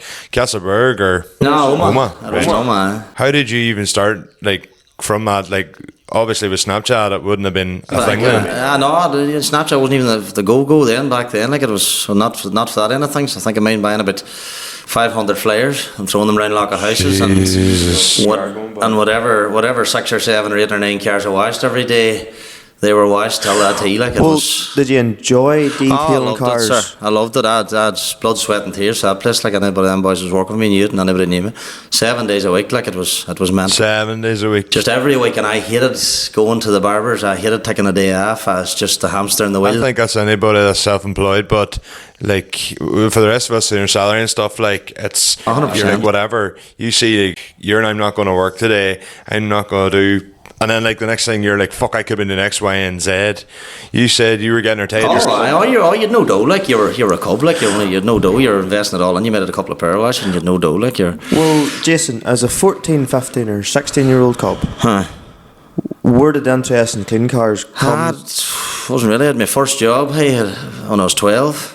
I mean, firing fireworks about Newton Stewart. My home area was Douglas. Like, it was Hackney and I mean, friend of the family just take him in saying I have a job for you, and that got me off the street acting a wag and keeping you in the good side of the law and things, and doing. I've done it a cub, like doing what cubs do, and we all, you know what I mean, part of growing up, wasn't it? But I mean, splitting boxes for a £5 on a Friday, like. What do you mean splitting boxes? Splitting cardboard boxes, just emptying rubbish, and just doing that on a Friday just for a £5 note, like. Just getting back, it's telling me age, man, now, but that's come back a long time, like. That's not. You're what, 36 now, aren't you? Aye. So you're saying you started you know, you started the car wash, you know, when you're 17, and that would have been what? I would have started when I was 17 when I was trying to get it. I was 19 when I had it, but that's where I started it and fruited about. Like, would that have been Bebo back then? It was Bebo days, sir. That's where it was. That was the go-to. But just grew up around it, and just knowing you're a cub too, and you're thinking, what are you going to do when you leave school? What are you going to do? And you get your work experience job, and you fit it about, and you just had that goal. But I always had that wee entrepreneurial head on me, like I mine, and then Martin McNamee will be watching this. Like Martin, when I worked in the shop, like I was that wee bit of, not an ego, but that wee bit of cheekiness and that wee cheek with a charm. Yeah, looking back, no points, you know. And anything that he would have picked on that I thought was right, I was overruling it nearly. Like, and I mean, I'm telling my mother like that Jason will never work for nobody. And my mother says, "Why, Martin?" He says, "Because he wants to be the boss." I was 12 at the time, like, you know what I mean? But he was right. He seen something in me, like, and I just wanted to always tip about me. But I worked for people, like, I did work for people in between things. I've hung out at chip vans. I've delivered Chineses for 12 years, and between the long way, the car wash, I've done. It's never been a shirt and tie job. Like, you don't need a medal, like, but you've always you're just knocking your pan on. But I just hamster in the wheelchair. I love the grind and the work, and. But you can tell you love the grind, like just going by the way the Snapchats and everything. So you had a car wash, like how do you like, and we're talking the days before Snapchat even, like, so how do you build it? You're talking about hanging in flyers, but like just a good wash. Hey, if you went into the barber's today and your hair got butchered, Hey, you wouldn't do that. You might give him a second chance, but if he butchers a second, he ain't coming back. But you can get a bad wash, you can get a bad feed and the rest, and you get a bad. But I just put. It was a tasty wash from anybody that knew Jay's car wash was the wash to go to. You know? Jay's car wash. So that's not blowing smoke up my own but it was the wash to go to. Well, like, took a while to get that level, but it was you know. How did you go from, like, obviously it was only a job writing off to splitting boxes, but like, what was the want to do a car wash, or was it just like you were like, oh, that's just what could you do, and you can't open up a massive business because you can start up a car wash for probably $5 or $6 grand, like with a couple of power washers. You can get going, it's feasible money, but there's other business you might like you know, you're not going to put a couple of lorries on the road at 150 grand. When you're a cub, what is the thing I can do here without? And I just thought I could do it and do it well. And fair play, because that's some setting a realistic goal for yourself. Because like there are boys that like sit in the dream world and go, oh, I'm going to have this and I'm going to do that. 100%. And like I'd be probably a bit like that, to be quite honest. But you know, this day waiting for this golden opportunity to come, and it never just comes, and you're sitting here going, do you know what, I'm going to go do the car wash, get myself on the ladder, and like, look, you've had the car wash 6-7 years, like. 6 years, and it took a good 18 months to get it to where it needed to be, and then it sort of filled itself, like after that there. But it was being there every day. I thought, you know, and people seeing you there every day, and you have to be there. Hey, I think so too. Yep, I think so too. It's your name on it. I agree. Like if you went to a stand and like you go to a show or an event organised by someone you follow, and it's just the members of their team, and the person you follow is like they're not there. It's like 100%. It doesn't really like. It's not that you're anybody. You're a nobody. Doesn't look right. Just so was that. But it also looks I felt that like you wanted to. You know, I felt that you got that wee bit of better respect too by 100%. Do you know what I mean? You know, I had lads and mates and things that would have been on the Sunday like saying to me, "How do I do it? Like, how do you be bothered?" Yeah. Probably right. Like they're heading after us now. Like with 6WKD in the bit and Crater Magners, like, you know what I mean? And I was sitting, but I had to be there, so it was mental. It was just wild grind, and I just loved being there. So how did you find it? Obviously, you obviously have that, like, that grind, that determination. That just bounces off you in a second. You walk in the shed, like, that's obvious. But how did you find having lads working for you? Do you think you were hard to work for? Back then I was. I now have this lesser approach and maturity and things like that, but it's back to because I don't mean that in a rude way, but I could see you being hard to work for. I would 100%. be hard to work for. I have a lot of lads work for me now, and they'll tell you the complete opposite. You're hard to work for yourself. It's a different kettle of fish now, but that's 10, 15, 20 years more in control now, I think. You have a few boxes ticked off in life. You have a few goals already. The pressure's not on you as much. You know, when you're just starting out, maybe in your first business too, and you're just wanting to work so much, and you have the fear of God in you that if it was a car wash, the wheel's not going to be done right, or this is not going to be, and there's constant headache worrying, is everybody going to be there in the morning, and it was pressure, and you do, and you're like, you do feel that way. Out of curiosity, Jason, back in the car wash days in the early days, what were the go-to chemicals or go-to Oh, brands? okay, back all your then? big brands. It was Auto Smarts. It Or was. do you want a hat? Do you want a hat? Keep warm. I don't know. No, you're all right. JTech had it. But no, it was just that was the go-to brands. Back even in the turtle wax days, no, when it was a big go. And Yes. taking you back, Yes. like, you know what I mean. It was all the go. Just that wasn't yesterday. You used them all, and you just give them all a turn, and you tried what worked and what was best. But I always like to stick to good products because it was the big thing. The fray liquid onto a sponge just wasn't going to cut it. Like I had a big. I just love, So a man says to me one day, he says you wouldn't need an MOT wash. The pre-wash is that good on the ground, like, and we just put the effort into it, and you know what I mean. And if it meant opening and cleaning the door shuts and spraying that wee bit of air freshener in and. Simple things you like want the that. extra Drying the mile, wheel in the basically. tyre, not slapping tyres like on top of a wet tyre and something up the road and it's wings and doors and quarter panels covered. You should. Even the biggest problem I see with a car wash is like wing mirrors. Wing mirrors always. Should it be washed or the drying? It was it was a simple touches. Like, And maybe a lot- one of them dried and the whole glass on the other side not touched. Yep. And wee things and errors can happen. Like, but you've got to.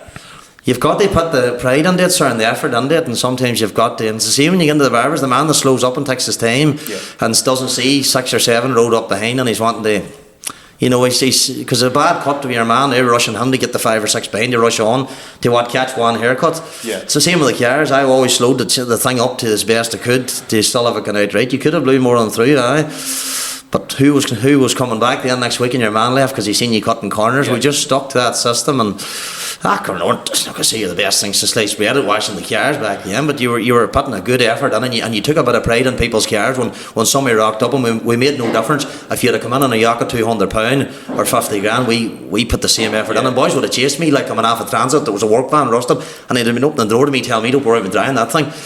I had the door closed, like, and we had to get finished there, like, we just had to get doing it. So you can't make a difference to people because somebody 4 cars back's watching up. They might be saying, you never see, he didn't dry that yuck, he didn't think much of that. Mm-hmm. Do you know what I mean? We're all equal, like I always maintained, So the thing is, a 200 car may mean so much more to some young cub than a 50. My Chinese runs of 12 years were 2 Corsa Bs and 2 Mark IV Asters, and I loved every ounce of them. I would take it back in the morning, sir. Were you doing the Chinese runs while still also? I was doing them at the time of the car wash, and I'd done them for 12 years, in total, sir. So I know you said that for the first 18 months you weren't making any money, but the Chinese was probably keeping the business afloat, wasn't it? 100%. Car wash was slow, sir, for a long time. Fuck, like if any young cubs listen, like, and you want to know how to get started off, like, It takes And that was graft. a $5 back then for a car wash, like, but it never really inflated too mad, like you're up in an 8 or 9 pound circle. well, yeah, it's £10 to get something like an Amarok done. $7.50, I would say. £5 would be standard enough back then. And the thing is, you see if you go into the extra effort there, like if there's any other car wash in the town and you're £5 or whatever, Well, Sir. was it $5 with Shama? Oh, I didn't see this crack, a board going up. I'm not slating that. Anything's boys do it. They put up a wax extra. How you start opening doors and saying, do you want the tyres slick? Do you want wax on? Do you want this? You just don't have the want rhythm work, going and the that's good it. wash, and the thing was priced the way it was priced back then, and that was the go-to. That was the money back, and it was a hard crawl. Like you're chatting 20 yucks to get £100, like, Yep. which was harder to pay out money back then too. Like, and again, the same story. It was harder to look after your workers to that level because you were slowing the thing up and doing such a fussy wash. Then you thought if you could blow them through a bit quicker, but it's a different era now. I suppose the car wash has doubled now. It's a wee bit easier to sort of. You're doubling the wage, aren't you? Like automatically. I don't know, you were probably paying the going rate back then, £40 a day. That was the money, sir. Aye. And boys would kick at you and laugh at you for that, and they would say that. And they'd be watching now, boys. There you are. That man tell you was. But But it was, that was the go-to. Like you couldn't I get was a man working on £100 labour a in a day. building site, and that's what I was getting. That's literally was the what dough. it was. That was the dough back then, aye. That was the dough back then, sir. Aye. Even driving tractors, whatever, like you were lucky to fuck you. But now with that car wash not being that £5 or £6 when it's up at that 8, 9 and 10 circle, it helps it a wee bit, but chemicals have risen in price, rent has risen, and boys in the yards, you only get a shed out if I had a car to open 2 doors maybe for Sure, there's water charges. There wasn't water charges when you were going, was there? No, but when I finished up, that's what made me sell up, sir. At water charges and all that thing, and it just says, this is too hard to work for this level. This is not going to be feasible. And it was just crippling the whole thing. Well, did you do full valleys, not along No, I with never car even wash? bought it, sir. It was just a car wash and MOT wash as a. It was just a good solid car wash. Wash was that good and strong, sir. Aye, it's good, solid 20-25 cars deep every weekend and solid through the week. Had 5 or 6 men on. Did you have somewhere, Jason, to be able to Oh, I'd valley be shed to the cars? side, aye, but hey, it was never an interest in me because you pull a car in the money vaulted back then, it was £15. If the car wash was £5 or £6, You were trying Yes. to hoover a car and trying to do the glass, and there was no disrespect to the money, but You would blow 4 you cars couldn't through. do it. You'd Hey, make money quite quicker than you couldn't that, do it. Just 15. and then taking a man away or two away from the bay and turning and hassle and people not leaving yokes off and not coming back and torture. Just a comes a big friction was What? just the wash was a nice flow, you know. What then was the light bulb that went off that went, I want to footer with chemicals in? Oh well, as I said, when Michael said there, when water rates come into the car wash and all that things, you're thinking, "Poof, this is crapping this to what it was back at the start when you got it going a couple of years." And I said, "No, it's not gonna work. Now you're not gonna kill yourself for tippings." Like, and I was getting that bit earlier at that stage and stuff too. But I just then, as I said, I sold up and I was still doing my Chinese runs and fitting about, hey, and I just had a dream one night, sir. I actually had a dream that I was genuine dream, sir. That I was selling chemicals, and it wasn't at this year, this thing, but I dreamt it, sir, and I started off and I fitted about at the start, and I bought a few products, and hey, 4 or 5 had a sponge and a brush. We fitted with a bit of foam, a bit of traffic foam remover, a bit of tires, like whatever else, and chopped about in a bit of the car, hey, and it was a tough crawl, and many's a day I thought I'd be throwing in the towel. And COVID come on and sort of kicked in then and stuff, and that helped the thing a bit. Still had no mobile vans on the road, had no website, no nothing, but it helped the thing. Few more products were pushing in, and then just got in heavier, got into making a bit of my own product, and then importing my own like tornadoes and foam guns and all them accessories and stuff, and logoing up a wee bit better. And just stepped it up, hey, and just a wee bit by wee bit and small steps, and it's not blowing smoke up it, like, but it's the people that made it happen, sir. I could foam my car up every day and tell you it's the best things to slice bread and Snapchat or whatever. You need the people to be using the stuff, and they help it every day, sir. I know why you think I'm a best party. I'm only a small percentage, sir, where that wee brand is the day, and that's not because I'm sitting on a podcast. I would say that anyway, sir. It is the people, sir, and they make it happen. They supporting that brand every day. That's your advertising. Everything from purchasing a hoodie, sir, to sending me a Snapchat and tagging me or something working. They took the time to make that video to send it over to me, or they put it up in their story for me to restory it, to show, and well, that's some other man's bumming that up, or he's actually using it. With the naked eye, you can see it. So instead of me going out every day, I look like I'm just trying to sell it. Like, so, there really is the people behind it, sir, from the youth right up. Hey, We'll see the likes of whenever you start to fitter about with the chemicals. Did it take long with the different mixes and the different as I said, I was buying stuff at the start and only for them. There's certain things you'll still have to buy, certain, you know what I mean, different bits of products, like, but to get to know in your heavy volume with the soaps and stuff, and you get to know raw materials, and then we get into the know-how, and once you can start clawing and manufacturing to a small scale, you know, you just know what you're toying with, like, and you can always make wee changes to that, like, and it's just helped dramatically. You've a full trust in it then, because you know what you're putting out. Do you know what I mean? Because you know where it's coming. Yeah, so that's the thing, and we were talking about this off air, because you were saying how if you could be buying off someone else, like every so often they could be maybe like adding extra or diluting your mixture, and you're taking faith every like, time, aren't you, yes. sir? So it becomes a problem. But thanks be to God, and price ranging too, and just everything. Hey, the service and just the things that you do along the way, like, you know, as I said, you have to reward people in return. Like, you have to, you know, your customers are a big, you do, you know, no matter what business it is, you can do a shop, like, you can do a barber shop, if you don't, you know, if you've got anything with you, you've got to appreciate the people that if it's clicking online and, you know what I mean, leaving a customer note to me and acting a wag or sending you a Snapchat when it comes to different, it really, really does, sir. And it gives you a buzz, it gives me a kick. I actually enjoy more out of that now as I got a wee bit older, sir. That's not the kick of money, it's just the whole aspect of the whole thing. So I get more value out of spinning it out onto a JTech bucket now on a tough tail than I do out of the seal. Yes. It's just weird, sir. And getting 50 replies to that one, and 25 replies to another one, and 150 replies to another one, and acting a wag a wee bit and acting trying to play the young lad still. But no, it's did it take you long getting the right formulations? Oh, it did. So, okay, you toyed, like, as I said, and it's getting people to believe, because I said when I had the car wash, it was Auto Smart Man company, it was Auto Glim Man company, it was all them, but they were the go-to. Yes. And when you're trying to not pinch at them, but when you're trying to compete, it's so hard for people to, and it is, and I would have been the same if some young boy had come into me or something such. It's very, very hard to get you to move, and when you're coming in with a product range of 5 products, it's damn tough. well, yeah, that's what I was going to ask. So you've actually pulled me into that perfectly. See, young club in the driving, whatever you're driving, Corsa B or whatever, and 5 products in the car. to go into someone, that's fucking ballsy. Oh, I know I- you're sitting making a joke about it, going like, "Oh, I've only got 5 products," and you can laugh about it now because you've done well.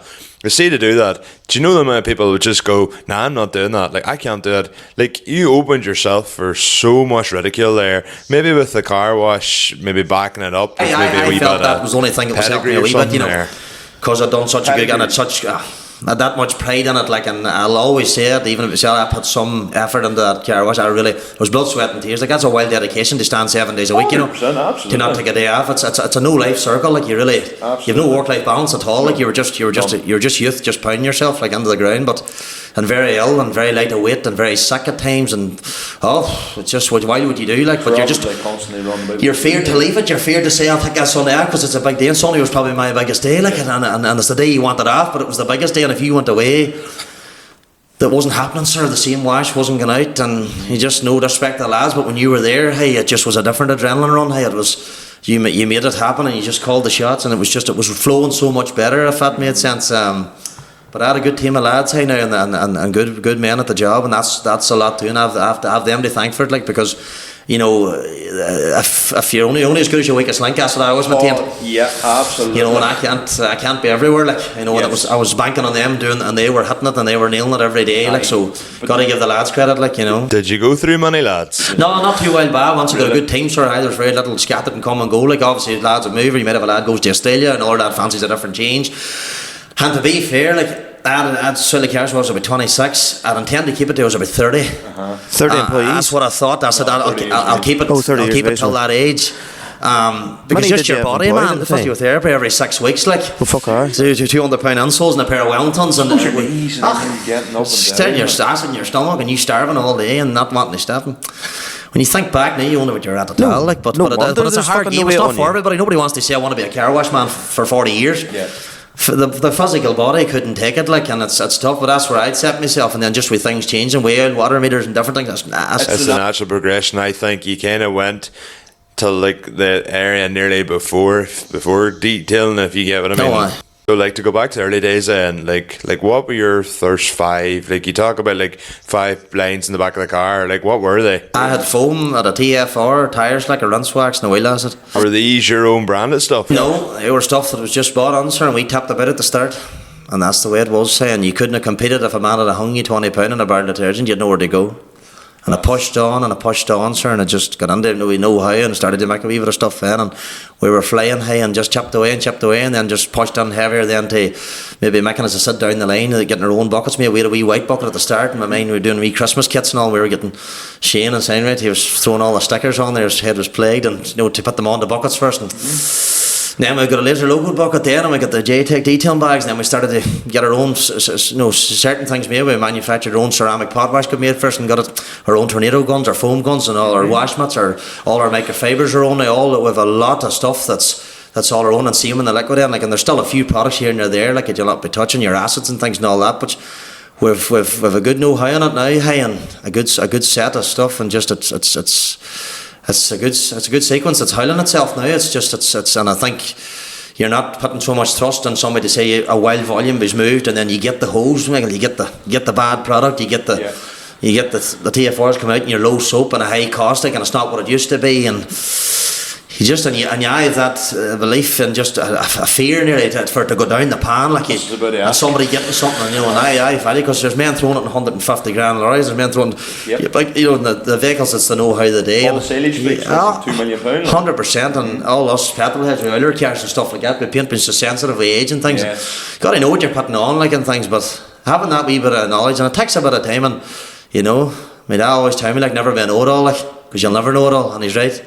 Do you know, you do what you can, and have that wee bit of knowledge to say, this will work for you, this will not, this is what you need. Because the boys would come up to you and they'd ask you at times, like, you know what I need, I haven't a clue. That's what men would say to me at times, like, I haven't a clue what I need. That, and you'll probably find, like, even that your biggest selling point is because if you're standing there, say, like, outside the crafter or whatever, and a boy says to you, like what do you want, or what should I get, like, you can sit, if you were sitting going like, oh, tire slick or whatever, like the fact that you can actually go, well, I've done this and I used to use this and I've actually done this, and here, let me tell you why you should do this, or I use this snow foam, and it works because it cuts through whatever. The fact that you can sit and tell a boy there and go into that technical detail while still being friendly, like 100%. There's a lot to say, and there's got that boy who's obviously he's going to be going like, oh, this boy Tenders and knows things too, exactly like, you know what I mean? what Going he's about silicon and things like in products and stuff. You know, different things to get. You need to know what you're firing out, like.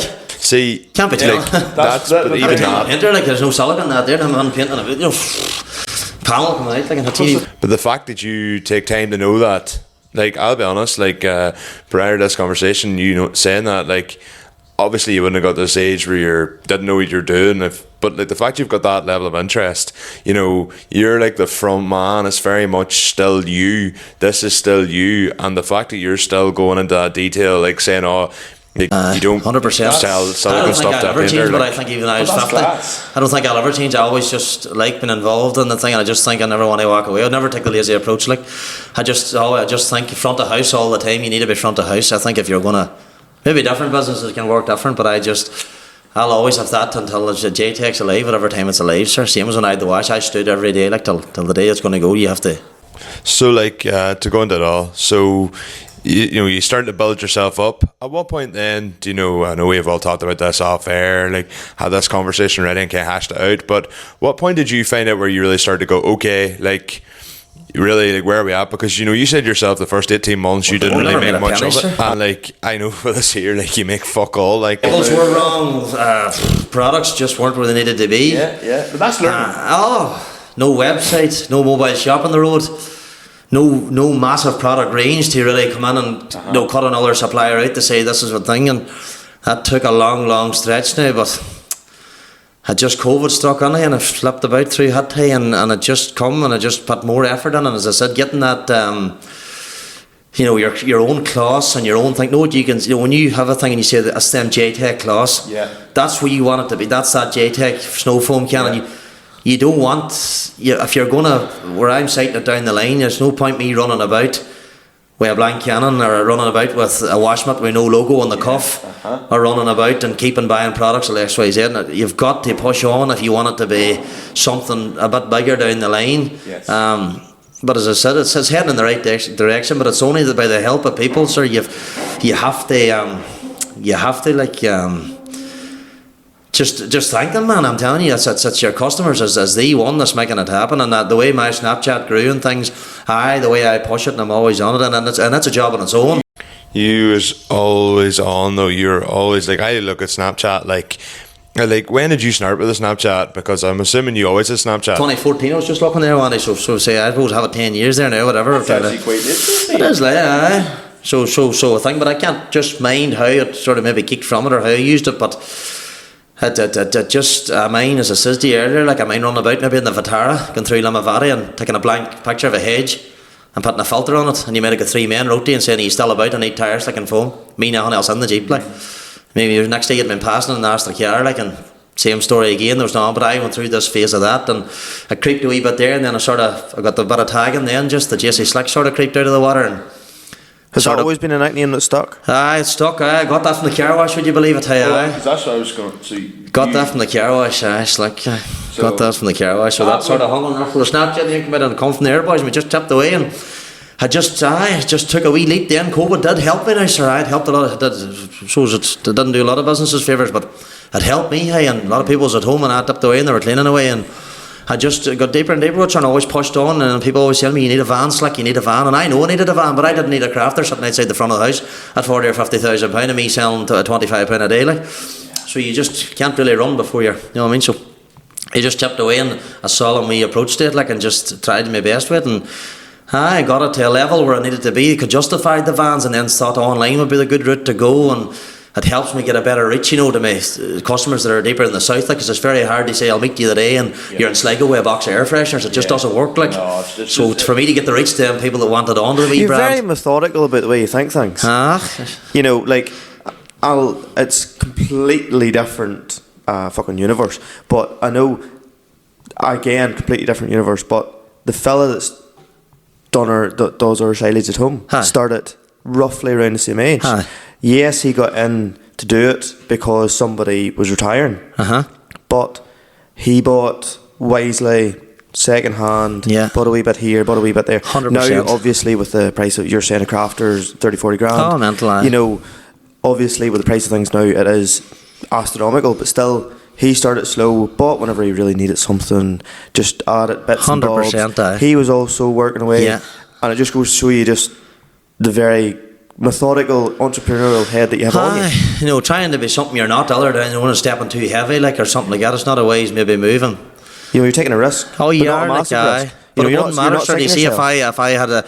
if it was feasible to still do the volume and it worked, and if I thought the boot of the car would work out of a £500 Astra, I would be driving that 1700 diesel Astra. And you mightn't think that, so that's me, sir, and it's only it doesn't work. It's not that you needed a mobile shop for your customer to step in. You need an online shop for somebody that's down in Cork or Tipperary and that's so far away from you that needs to browse through. Then they can still operate through their Snap, and they can still communicate with you at times. They can still phone you up. They can still, I'm on here, I'm looking at this, what product do you need for this? You still, but at least it's there for them to, do you know what I mean? So the website was a big thing to get the reach, you know.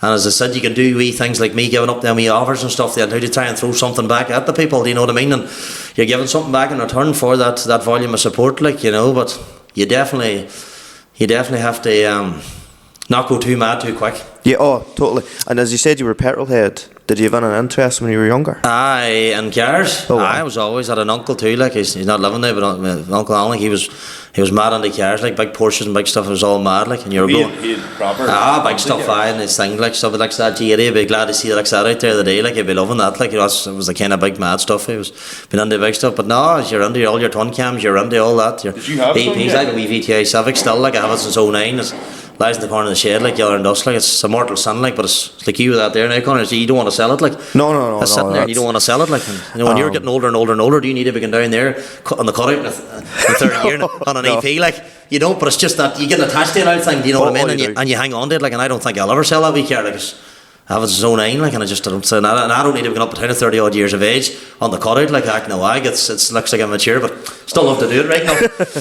It's singing its head off, V16, but I don't know, because I used to think when I was younger that you know, he's out there, he's still doing it, like, what's he doing? But aye, like, but you're hey, you know, as you get in there, you maybe 100% justify to yourself, like, can I level, like, I only as you feel, like, but that other generation of cars, and it was a different kettle of fish, wasn't it? Like, it was the era, like.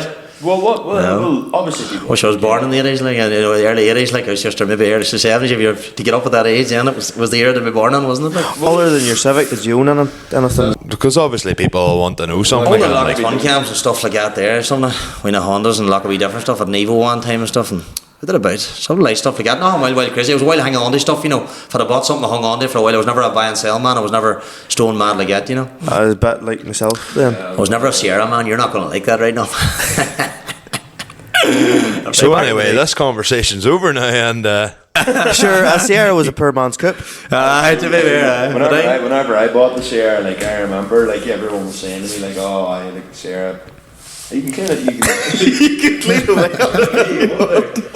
I remember when I first got the Sierra, boys were like, but you know, it's just not a coupe. But nah, it was a power thing too. But twin cams never a wild power, are they? but they were more left in a Sierra. Just lazy. Susie was lazy, wasn't it? They would have been a wee bit lazier, but then They're alright with £1,500, but now you can't get an interior for it. the seats were sitting on here, like, now, like, I mean, I give nothing. I know that. Don't buy them now for it. Yeah, That's nuts, isn't it? Look at even Lexus and stuff, man. A whole car for 600 or 700.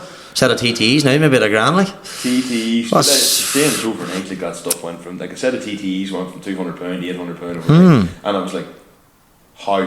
Same as the depths, you got a Lexus LSD for £100. 100%. 6 and 750. And I was like, what? But I suppose back to this, the Snapchat's really the thing that just boggles my mind. No, I just don't know how the fuck you do it. Like, how? Like, the it's just content? like, you know, I'm thinking about the podcast, right? Like, I look at you and I just look at myself and I'm just like, I can do better. Like, I should do better. I'll tell you. It's going to be a weird comparison, but fuck it. So I know sister of mine, closest sister to me, whenever she was living at home at the time. Now there's a woman not far away from here that was massive in Snapchat too back in the day. Now she is a multi-million-pound business and all the rest. Wild. Louise McDonald. LMD. Wild. So She's about a mile, back in the day, mile over the road there. my sister had been watching through her, and she would have been talking away and yarning, and her what day was like, and who she was doing, all this carry on all day. Like, you'd have been like, "Why you listen to this shite?" Then there was a random Snapchat update, and she through the roof with numbers of people watching and not there. So the only comparison I could think of was, Jason, you're pushing like fuck through Snapchat, but everybody can still get onto you in Snapchat at the same time too. 100%. I just think it's a deadly app. I think it's a deadly app. As I said to you earlier on, like, if you're going to hash down to a stupid video or something, to get a couple of seconds on your story, it's not something you'll post to Facebook. If an event comes up, or a car for sale, or a graduation or something, that's more that Facebook post. Just felt Snapchat's just that in and out.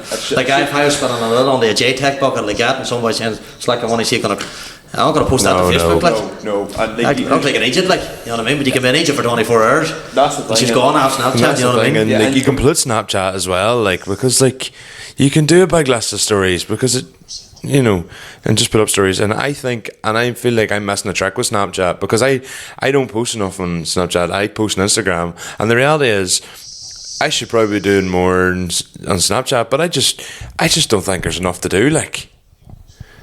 And like, one of the things I see you doing, like, I laugh at, is like, it's one of the videos, and it's you and the printer. That's and, my like, wee scarf. You're sitting printing out labels, and you turn the camera around. It's just you with like a pile of labels around you. It's an act of wag, like, isn't it? But hey, it is what it is. Plus, at the same time, you would have been out yourself whenever you're younger, and if you were, curtain away, kissing or whatever, a woman, you'd have got a number. Now it's Snapchat. 100, it is, sir. So it's nearly like your gateway into the younger generation. It built my business, like, it built my business. It was the best part of that business, like, how I was fit to promote it, like. That's the only way I was promoting it. I was posting it on Instagram, TikTok, Facebook, very little, like maybe a couple of Christmas kits up on TikTok, 5 TikToks up on so many years now. Don't use it, like, don't really operate with it. I know you didn't TikTok to see you. Nah, I did that. I was like thinking, and I was thinking, I don't have the time to be editing and messing about, like, I just like that instant, and you're going to the Jasey Slick SoundCloud, and away you go, and just away a quick tune, and away you go, or make a voice note, and away you go, and so rapid. How there's obviously like the number one thing that comes into my head with you is the sound bites. Like, it's just JTech, kid. Get that in your head. I have a tattoo there, $650 that I got done on Oma for £80 if I'd have waited. Just had to be done in Vegas, didn't it? How did it come about? That come about? all them sound bites and everything. Like, how did you? That one come about one day because a boy was on to me about a product. Don't know what it was, but whatever it was at the time. And I just voiced on him back, and I said, just tell you, kid, it's just JTech, you get into your head. And he recorded it. So that's how that started, and then that's where we went from there with that one. So, I added a lock of tune to the end of it and change it about a wee bit so it doesn't sicken you too much. But that's... Well, whenever you're like, do you ever get anyone like obviously Snapchat's good and all that there, like, but do you basically, like, anyone that adds you, do you add them back? I have a list as long as my arm there. Had a boy the other day, and I was telling him, he says I hadn't opened a Snapchat in 3 weeks, he sent me. And I went into my unread snaps, and it was just... And it wasn't deliberate, it's just that volume on a daily basis, sir. And I was scrolling, and you could see it the other day, unread snaps just for... And you must, it's madness. And the boy texted me yesterday, you about, like, I texted him back a day and only. I says, I'm only getting this now, yeah. LOL, a bit of banter when we get started, but you just, the volume at times then too, which overtakes it. And then if you're working or you're promoting or you're at it, and you reply to 5, 6 in the moment, and then the phone rings, and then they go down the list, you're nearly forgetting yourself like, with the volume, you know, because I'm solely using nearly the snap to operate nearly every day. It's heavy on it, you know, but none of it doesn't get me. They might ring you, so it's time to ring you, get you a Snapchat later on, it's like whatever, they would land or whatever, but it works its way out now. But would like, people put orders through Snapchat or... there would be boys text me still that's just saying, because they said if it was bigger stuff like 200 litre bars and IBCs, I know you're getting that, and then even random orders, boys that would be dealing with me from when it was nothing at the start, like, and claiming it was, they would just say, I need this here, I need 5 gallon this here, and you send it out to me. Or send a WhatsApp or send something else, so you'll still get it that way, and then you've just around the people will go on and they might even put an order in online, then they'll send you a snap and say I've put a wee order in there, so it just works well. But I just like to try and give that wee bit back, hey, and just try and look after in return, because we're all equal, like, I think, and it's nice to support the both roads. Do you know what I mean? I think personally, like the fact that you share everything, like anybody posts up, like whatever it is, some young couple, we were talking about this off air, like, and you know, say a 13-year-old who has that JTech like sticker, hat or whatever, like that's their world, and then putting that, like them washing their quad, because like you're young enough, you can't even drive, and you wax the quad or you wax the tractor. That gives me a lift too, like that, to see when I'm seeing that. It's not that it's making you feel special, but it's making you feel. You just feel like you're a part of something. Yeah. You know what you've built, that wee brand or whatever it's took it in. Now you're getting that youngster now to come on, and when you have the parents coming to you at Christmas and saying, "This is all my son wanted for Christmas. This JTech detail kit. This is what he wanted."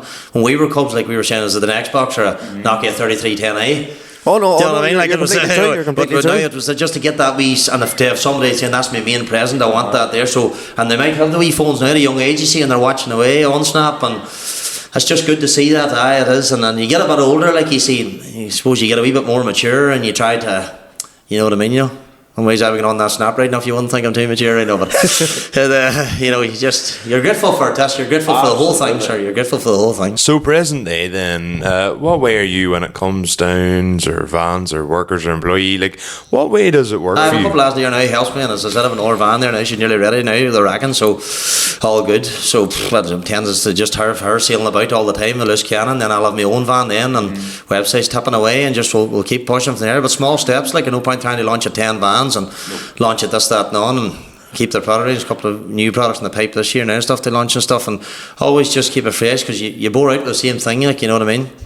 But is it like, so you probably have your own van? Are you know, is it you going out in the van, and then is it you also packing the orders? That's me packing the orders, and it's me getting out in the van. But that's got to a stage now with the volume of thing. You've goes a problem. You just can only so much you manually can do. So you're needing to have to send somebody at the van. But it's good if it's there, and if you have a couple of vans, yes, you know what I mean. You can send a man away, and you can not even that too. It's the kind of business where you can get a lot of stuff dropped off, and the boot of another man's car, will you throw it off when you're passing? Could you do that for me? Blah blah blah. And you can send a man here and there. Whereas you're standing in the barber shop, you know, you need that direct barber beside you. You can't say going down to the far end of 50 mile. It's just that sort of business where you can sort of manage it that wee bit. The better to get it out, you know, and as I said, if the service is a wee bit late and you're a wee bit backlogged, or when I come back from Vegas, like I was under serious pressure, and a good team there wants helping me, and we got caught up, but just people was waiting that wee bit longer than what they had to wait. But you know what I mean, and a lot of orders run when I was away, and the thing was closed up and at a standstill. But you get caught up, and people understand, hey, and it's like only works about 358 days of the year. Did you not say there was like people messaging you on Christmas Day? Aye, orders on Christmas Day and messaging, like, and you're grateful for that too, like. But you know, go away and cut the turkey and ham, like, and enjoy your family day, like. But you don't need a JTech air freshener of the day, like the day off.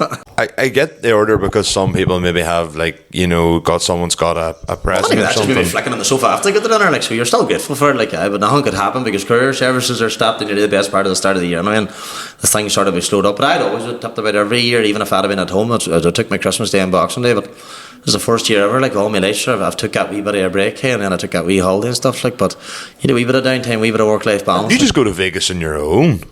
No, others are Scott of us went, like, but it was good, like, I always good, it's a good spot, but I don't think you'd keep taking back there. It wouldn't be a spot you'd be. But you go to anywhere, you go to Dubai, or you go down, so you suppose you do something maybe they want, you know, unless it's real good, you'll go back. Different maybe with a skiing holiday or something like that, maybe I think. But you take a lot of countries in the world, doesn't there, to get round, sir? It's just not that handy to go back to them 2 and 3 times. In Vegas is a heavy place to go to, like, it'll put manners in your wallet now. I've done Vegas as well, like, Yeah. I can't afford to go to There's Vegas. a few, give me that in line.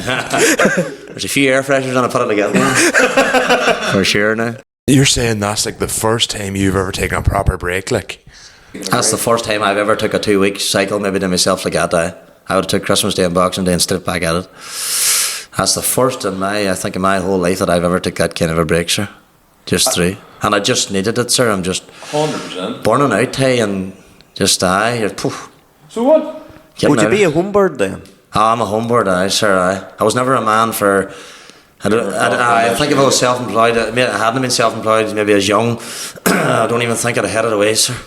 I just don't think I'd have been that man to go to Australia. Thinking maybe would have went away, but I think I'd have probably been there 4 days and I'd come home again. I was just a very homebird. I was a homebird, sir. Well, what? But I thought I always could make. I always had it in my head. You see, like I could get a wee business here on home soil. I could always had that in my head, and whatever didn't work, I would pack it in and try something else, you know. But you have to believe in it. You know, a negative approach on that really get you anywhere. Yeah, like that's interesting as well, because there's something you're saying that like, oh, if I try this and I mess this up or this didn't work, I would just go again. 100%. So you're like, it's just class to hear, because you're just literally, you're all for you. Like you're like sitting here going, oh fuck, well that didn't work, so I'm going to try this, or I'm going to try this. Like, what do you think you maybe would have tried if it hadn't have worked out? Instead of chemical, it never worked. Like, or I maybe wanted to be a barber. Mad things goes through your head, like. Out of curiosity, Get it into your head. is there many others in your family, or like you say, obviously you had family members with high-end cars and that? Aye. Were they business owners themselves? Aye, Alan was a business owner. Aye, Uncle was a business owner. And It's in the family then. I just had that drive. I just had it from a young age. Like, and as I said, when Martin said that to my mother, like, Jason, I'll never work from at 12. Like, that's a young age to be telling that, is to feel that you can see that in somebody. Like, so whatever I seen with that, maybe it was just attitude at the time and cheeky and things like that. Do apologise, Martin. But you know, but you do what you need to do. It's part of growing up. Like, and you get a wee bit older, you learn to respect things, hey, that wee bit more, and you look back and there's certain wee things you done that you shouldn't have done, and you look, you know, you just being cheeky to the wrong person, the wrong time. And same your own family, you respect your mother and father so much. Like, for the other day you weren't here without them. Like, so you just, but you can change. You can be so thankful then down the line, and if you can use money as a tool, because that's all it is, sir. It'll never. Not at all. It'll just do an odd nice thing to do something for somebody to make them happy. Do you know what I mean? You know, so you've just got to get them gifts at Christmas, do all these things in between. The small things in life, but it's called currency for a reason. It comes and goes. So I do maintain you've got a pound in your pocket or you're a billionaire. We're all equal. Like it's a bare ass in, a bare ass out. So as I said, but if it buys you a motor, do you get a bit of enjoyment out of it, or it'll take you away on a nice holiday? It's not the money that you're enjoying. It's the actual lock of pound that just got you to get that experience, that lovely holiday, being in that place, or buy that nice motor that you dreamed of to drive it. It's a vicious tool. Money's the devil, isn't it? Like, but it's just, unfortunately, we all get up every morning. Like, you're going to buy a jar of milk, you don't get it out of the shop without the pound note. No. Barber won't cut your hair for free. You won't get a jar of J tape. It doesn't work. The circle doesn't. I'm sure there are probably ones that really do try and chance their army. Maybe that's I'm not giving. I just say take her on me. See you later. Yeah, it into your head, and then he'll has a Snapchat up there, and that's worth the sweat and gold, sir.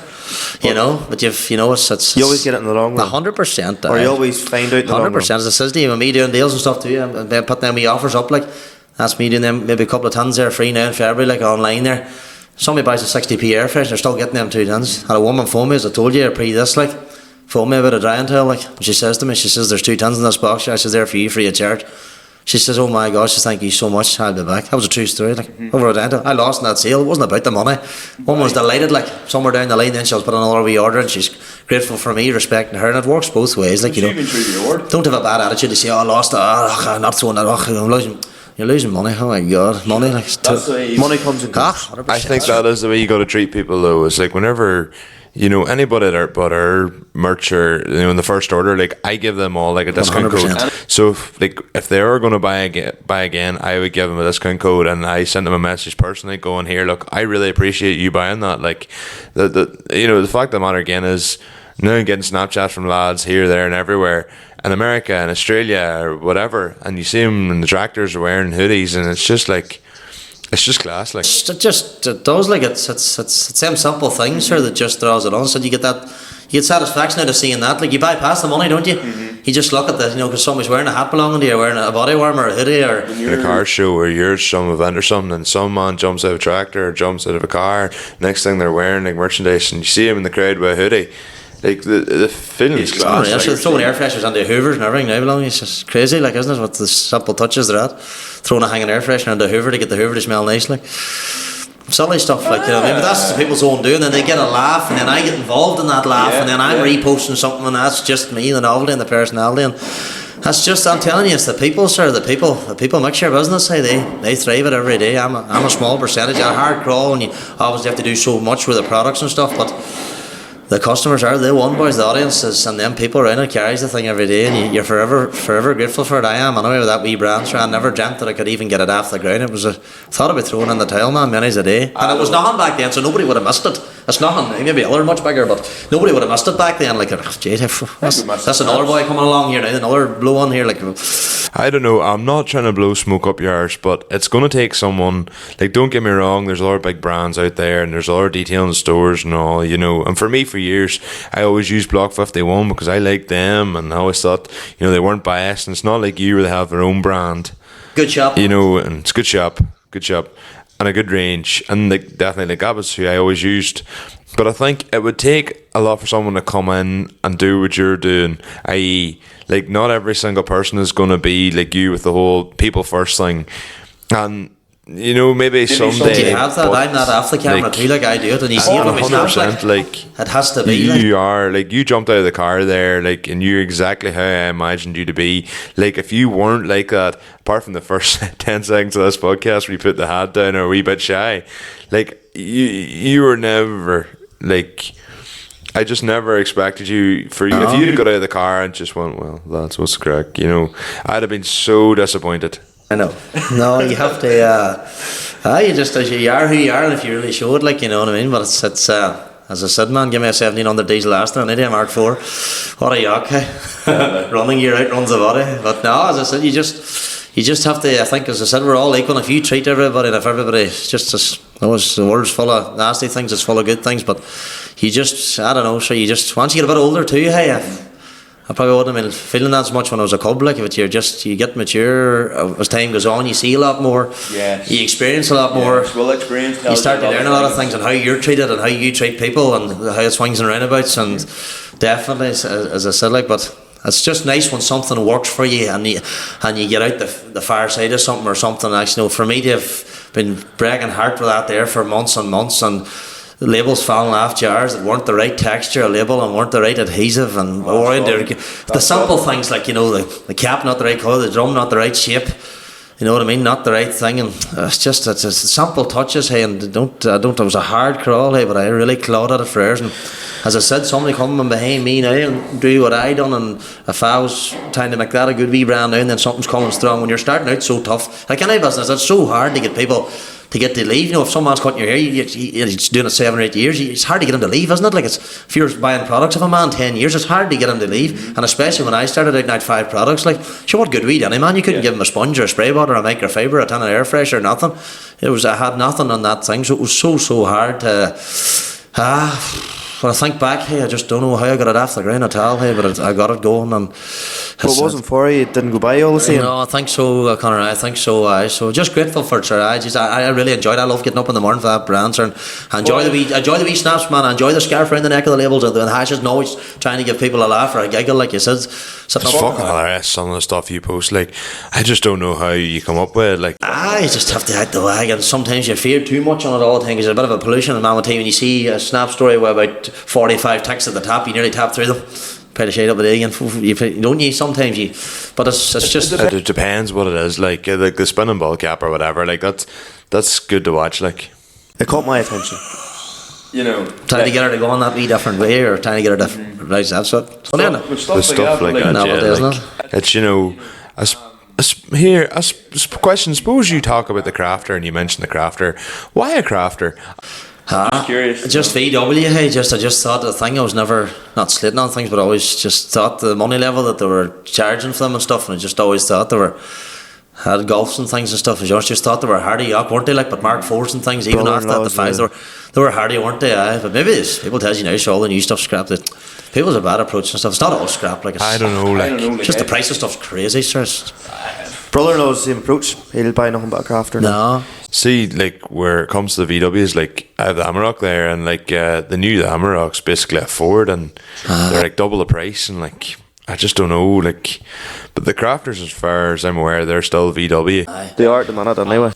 And see, like, the proper, like, you know, is yours a Highline? Aye, well, that new one of mine's brave, well spec. She'll be fucking evil looking, like. But there's just the difference in the money, like, it's wild, like, and you're on the not supercar money, but. Not you. Big deep money. The days are gone, like, you know, you're going to buy a new Transit at 12,995, like, or 14,995. Now you're up with all these 42s and 48s you're hearing, and crafters at 55s and 60s, and you're just like, for a van, like, it's still a van, you're thinking in your head, like a work van, like. I had a new Berlingo back in 15, which was 12 grand. What's a Berlingo now, 22 or 24, there may be more. At least. Where's the 10 grand, like? Where's the dinner? It's not. It's practically more much. Change a wee bit of the steering wheel, a wee bit of the stereo. Van was 12 grand, like, and it's a lovely wee thriving thing, and just unreal, brand new to the mint, like, cheap back then, like, but wouldn't it? It was feasible, hey. Well, like, Full enterprise. You had your sat nav, you had your colour coded bumpers, you had all your phones, you had all your songs and bells that you expected from a small van. Like, that's crazy. Sure, what do you do? Like, sure, if a jar of milk was a fiver, like, you'd have to buy it. Like, I wish it was. oh, that area coming out, you're going, no, hey, it's just as well. It's just inflation got crazy, doesn't it? And I don't think it's ever going to stop. I think this is a new life, sure. I do wonder though, because you look at it like the 90s and the early 2000s. And bring it back. You actually started your car wash probably just as a whole thing, like I think I could crash. start one today, hey. Just don't think I could start it, hey. I just don't think, and the same clientele's joy. I had actually boys wanting to work at the car wash, wanting to come and asking for jobs. It's a very hard business now to even get men to work. Like, I hear my own customers on about it now. It's like, I can tell you the stories. I feel the pain. Like, it's so hard. And it's just, as I said, it's not a pleasant job, really, is it? Like, it's tough going. Like, you've got to respect that for any man standing. And I was standing doing it every day. I know how tough it was. Physio every 6 weeks, man. I've sold the car since 7-8 years ago, or maybe more now. And I've been to physio once. I've been to physiotherapy, and I was going every 6 weeks. Like, so that tells you that the torment that it has on your body, that up and down and bending, and just. And a lot of people, if they see 4 or 5 cars in the line, they don't want to wait. See people washing 3 cars at the house and they tell me they're wrecked after it. Oh, 100%. You're sitting looking at the queue every day for 9 and 10 hours, solid 7 days a week. And what time were you starting at, 8 or 9? 8 and 9 in the mornings. I would early maybe at the weekends, but you're washing at 5 and 6 in the evening, man. You trying to get rid up by washers and wash down the yard, or 6 and 7, 10 and 12 hour days. Easily something to and on to your Chinese every day. Philip, I'm ringing you mad, boys. Philip's kitchen. Hey, boys, it's crazy, man, what you do, isn't it, boys? That's crazy, boys. And don't get me wrong, like, I love the big hours, but I'm sitting around feeling like you're fucking mad, like you're mental. I know. I pulled back a wee bit now, but I used to do crazy stuff the early hours in the morning and crazy and back up again. And you can get as much done if you just work it and watch it. And that wee bit of help now. A lot of lads working for me and things, and this extra van and things. And How do the lads come about? Because obviously I seen it from Adam Cooper, and Adam Cooper listens to us and all as well. Like, and I'd be friendly with Cooper anyway. But like, how did he get on? Like, I remember him sending me, like, I have a streak with Cooper. Like, I think going on nearly like 4 years now, and on Snapchat. And I would get pictures on the odd morning, and you would see Jay take chemicals. Actually, I actually seen it at the beginning of So the like, I said about stuff he's like coming Cooper. out in the morning, so it's funny enough. He's, you send out stuff he to does Cooper? well, and he sells away online, he sells away on eBay there, and Juan's calls to him now for stuff and all, and he's doing well, and he's likeable, and he's just, he's a good public, and the product's there, and he knows what he's, when you're selling something that's not bumming it up, like, but it's but he's been in the cars and he knows where he's at. 100%. And he's a good man for it and a good worker. 100%, big time. So like, You've got to have that drive in you, man. I'm telling you, and it's either in you, and you'll not put it on somebody. You see somebody that's not a worker. You're not a worker, you're gone. No, definitely, sir. But no, Adam's a good lad. He's doing well. That's what it is. but how do them boys like fall in with them things? Do they write to you? Or? Just sort of, I can't even mind how I met Adam. I can't even mind, sure. But he just started to tap about it at the end, and he sells a lot of stuff. He does well on eBay, boys. He fritters away, and even Juan's calling him now, and he's just got that work with that drive for it. And if you have wanted to work, I know, and I think he could do a lot more. I think if he was sort of boys flitting about in a van, he could probably do it. If he was not shelf crafter or mining, he could sell stuff now. He would sell a product. He can talk. And aye, Cork, like, 100%. He loves hours. He's watching here. He loves to work about 23 and a half hours a day. How's Irene going to put up with, boys? Well, young couple was to say, like, like, are they working for you, or are they buying stuff in a sort of package and then putting their margin on, or what does it work like? No, well, I'll wholesale to them, like, as I said, so they know where they stand. The same with a lot of shops I do, you know what I mean? You do your Brown and Days and Claudia and different lot of bits up beside me, a lot of Korean stuff, and, and different wee bits. Sam, they're there, going down to the gym and all, and it's flying, like, you know what I mean? And that's in the gym, like, so it's just the product's there, sir, and when you have it, that it's good, and doesn't matter where it's coming out of, hey, it'll sell, sir, it'll do well for you. If you get it, and just respect people and keep the prices right and keep the stuff good, hey, I think you're okay. People just, and it's all again, you just, the support for people and a not wee new thing coming on the mix to try and keep the thing alight, because you just bore out with things. But I'm always on the thing to say, what could you do with that, or what could you do with that, and the customers give you a thing to say, you bring out this or try, have you anything for this, and gives you the knowledge then to say, well, I'll try and toy with that, I'll do this, and you have something else. Like the same with them kit bags and stuff I done at Christmas. I wanted that bucket of my own to be laser logoed and ported them and got them made in mass volume, and Same with kit bags and all too, and change the give out. Nobody wants to see the same thing every year. Like you've got to change it up a wee bit, and you've got to just an odd new pub. You run out of things to bring out. See when you're climbing in the range, you run out of you run out of you're not going to bring out 5 tire dressings and 5 dash cleaners, and you run out, don't you, with a thing. But if you hold the good product that you have, and don't mess and toy and let it go down the hill, and don't keep the manners up and nice level, and respect the people for return all the time. It definitely means a lot, sir. It definitely is the small things in life, isn't it, sir? Well, what would be your like? I know it's a weird question because it would be like what would be your favourite product to either sell, or like would you look at it and just go, that's my baby? You've certain ones that had there, like that new hydro seal we got at that ceramic rinse. That was a big one. We worked on that for a long time, maybe 4 months, 5 months to get that right. With water spotting and things, and to get the fragrance right in it, and just to tweak and so that it wouldn't cause any marking, you know what I mean? Because sometimes you're up in the fragrance level, you're getting that spotting too, that it's it that's doing it, you know. Sometimes can happen with the soaps and stuff too, that you'll get that residue, and it sometimes can be the fragrance level. You have to watch. Do you know what I mean? So it's just getting that knowledge. But Hydroseal's a phenomenal product. Pristine 360. That's a ceramic rinse. When you wash her and know you had to spray it on a rinse wax. Yeah. As such, we still have a standard rinse wax too, like. But as I said, a car wash wouldn't be feasible maybe to use like the Hydroseal all the time at the price of it. Like, I've been eating for is it 100%? But it's just on and wash you off, understand basically? the car wash isn't feasible to use. It's just too expensive products for the private man, like, or some man's so many amount of lorries or so many amount of tractors that it's feasible to use. But that's your product. Pristine 360, phenomenal. Pro Clean Plus, Super Foam. We have a lot of good ones that hit well now. Citrus Pre-Wash hits well. Just a lot of good products now.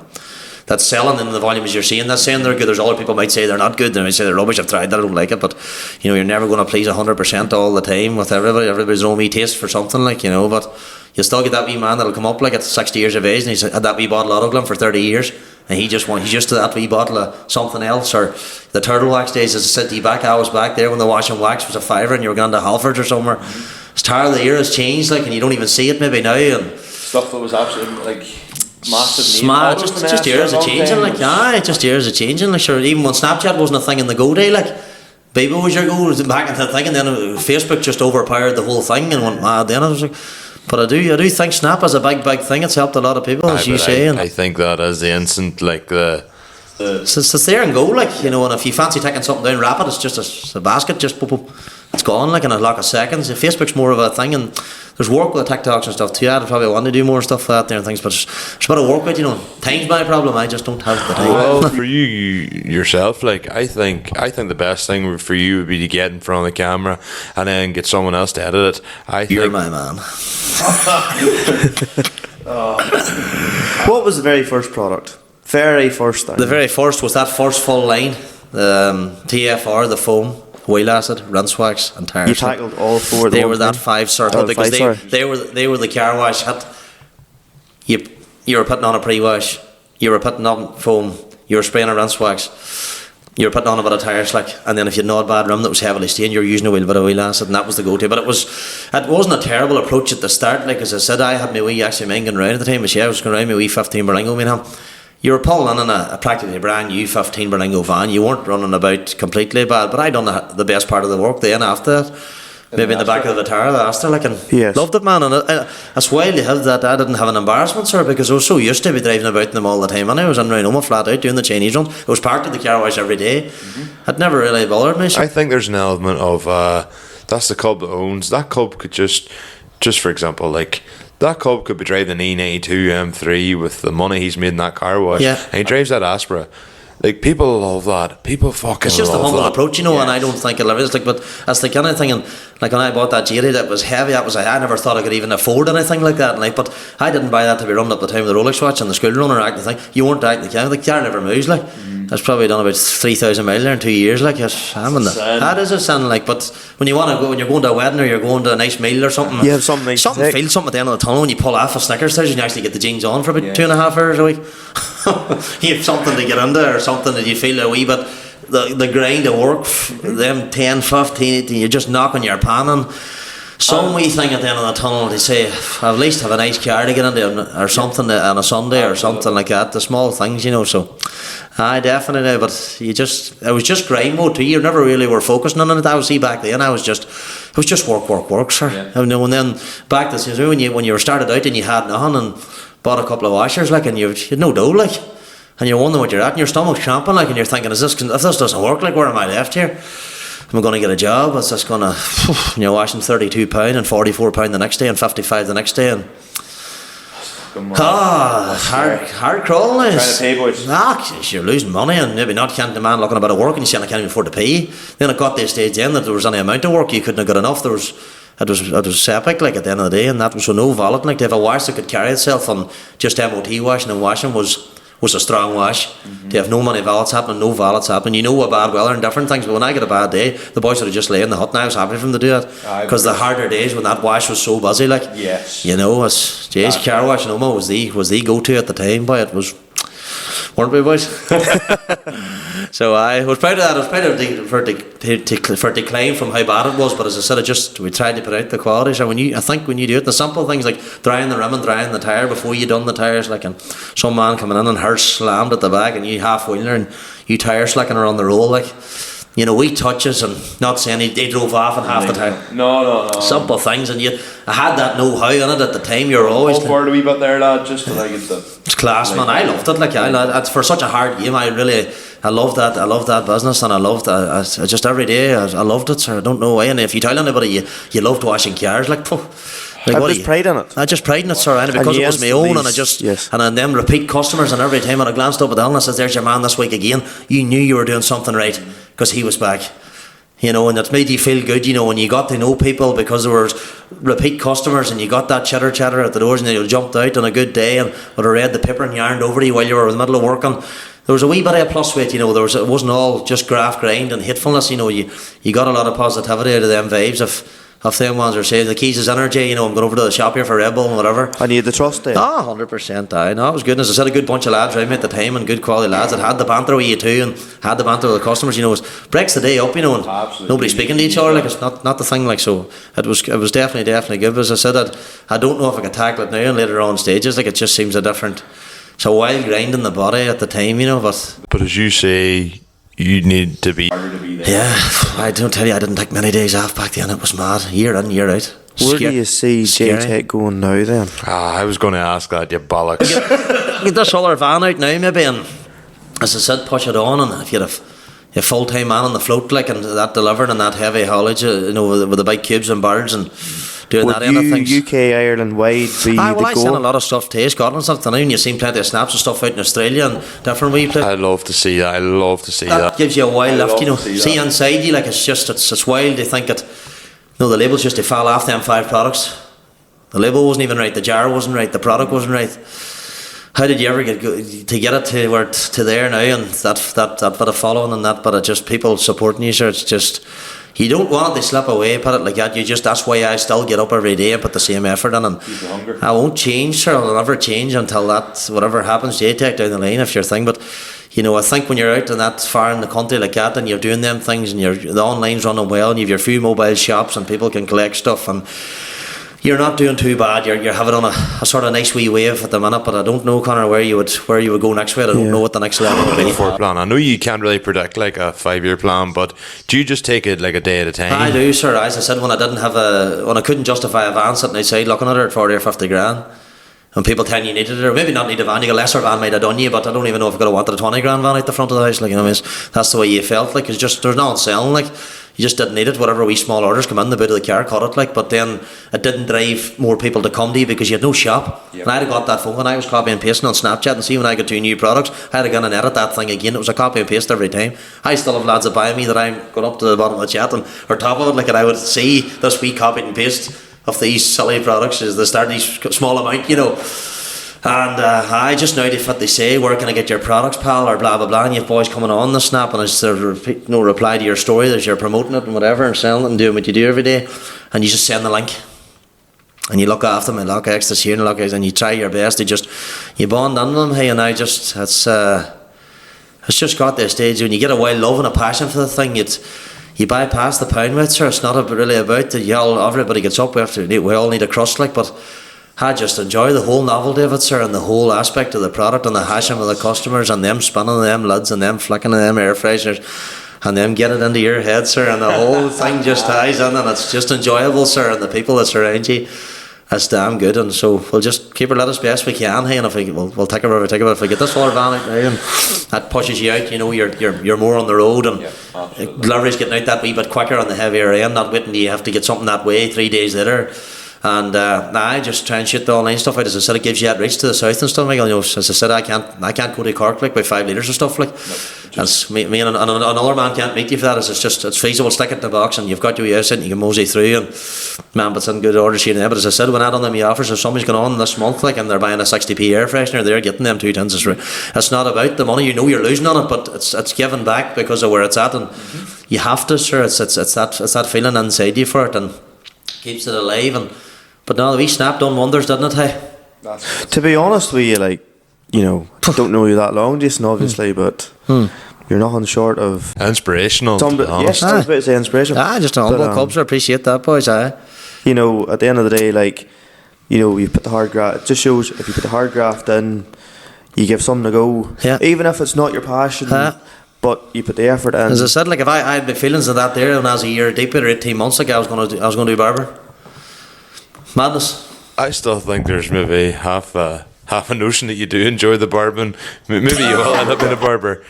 Oh, my tech 2 nights a week. Well, like I was thinking of actually putting in a dingers. How many times he mentioned the barber? He must cut his own hair obviously as well. The fingers. See what Especially happens. not driving a convertible. We'll see what happens. I'm Mazda MX-5 next, but with show season coming around the corner, right? And I suppose I feel having had you on, I feel obliged that I'm probably going to end up like doing it, like buying a bit off you as well. Like, you're alright. But if you were going to,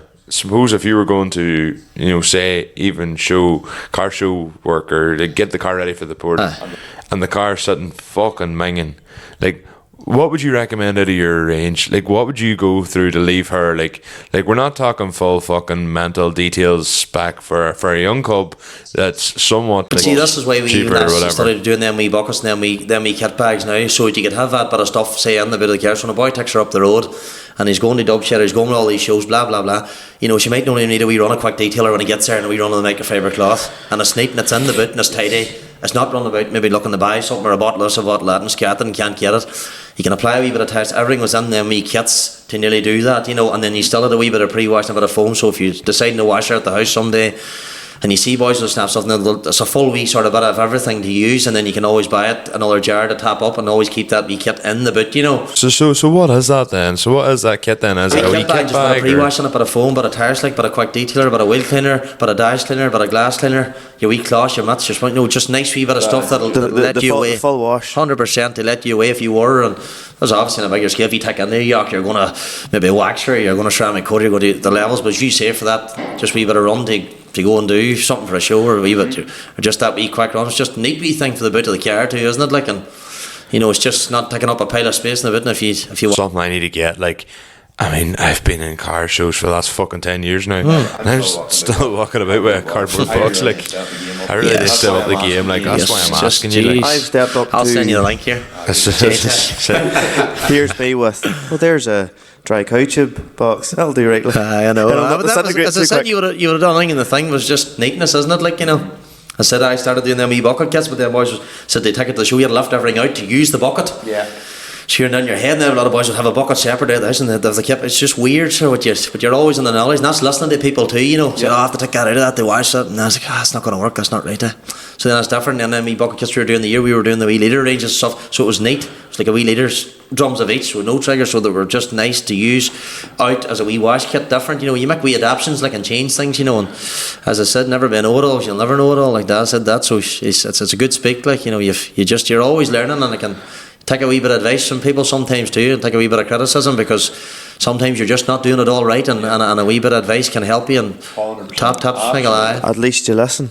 Oh, you have to, sir. I'm telling you, bad attitude and thinking that you're the guy of everything. You're not, sir. There's boys that know more than you, and sometimes when you listen, that helps you. They're giving you sound advice to to try and better you, like, you know, meaningful, like, so it's good, and I've learned a lot from a lot of people, like, it's not just all my own beak and call, like, there's a lot of boys have advised me the right way too, and you've made wee tweaks, but if you have the general grind in you, hey, in the graph, Monday get up in the morning, you will be okay. You've got to get out of bed, and you've just got to, and if you believe in something, like as I said, as much as something's not working, and you think about it, you can't keep going on and on 2 years, 3 years, 4, if it ain't working, it ain't working, you've got to pack it in. You know what I mean? Well, what do you class as ain't working? And I'll just give you as an example. 18 months, 2 years down the line, a business not making a penny and not seeing like it's going to make a penny, that's not working. Yeah, well, fuck when we give up the podcast then. Oh, the banter you're getting. That's priceless, man. That's priceless. But no, just as I said, you know, everybody opens their business or try and do something then to get a wee lock of pounds, and you've seen businesses close down through this reason or that reason. When it ain't generating in the profit scale, it has to go. But when you're starting out, you've got to allow it. It can't work in a week, it can't work in a month. You're not going to expect it to. No. And especially with a product range like that there and coming out, and you're just another row. And I thought up with that name, I had a bit of a dream, and I come up with that J-Tech Chemicals, and that's just when I pushed on. It just was a slow crawl here, very, very slow. It was 18 months. You're at that every day. Like, I'm joking with this here because like I'm not. That was melting my brain because I was at it every day, and I couldn't get far ahead with it at all. I couldn't get it to get that first step to really get on the gas, like with it, to get it to move, and poof, and I was ripping because I was like, I need this to work, like in my head.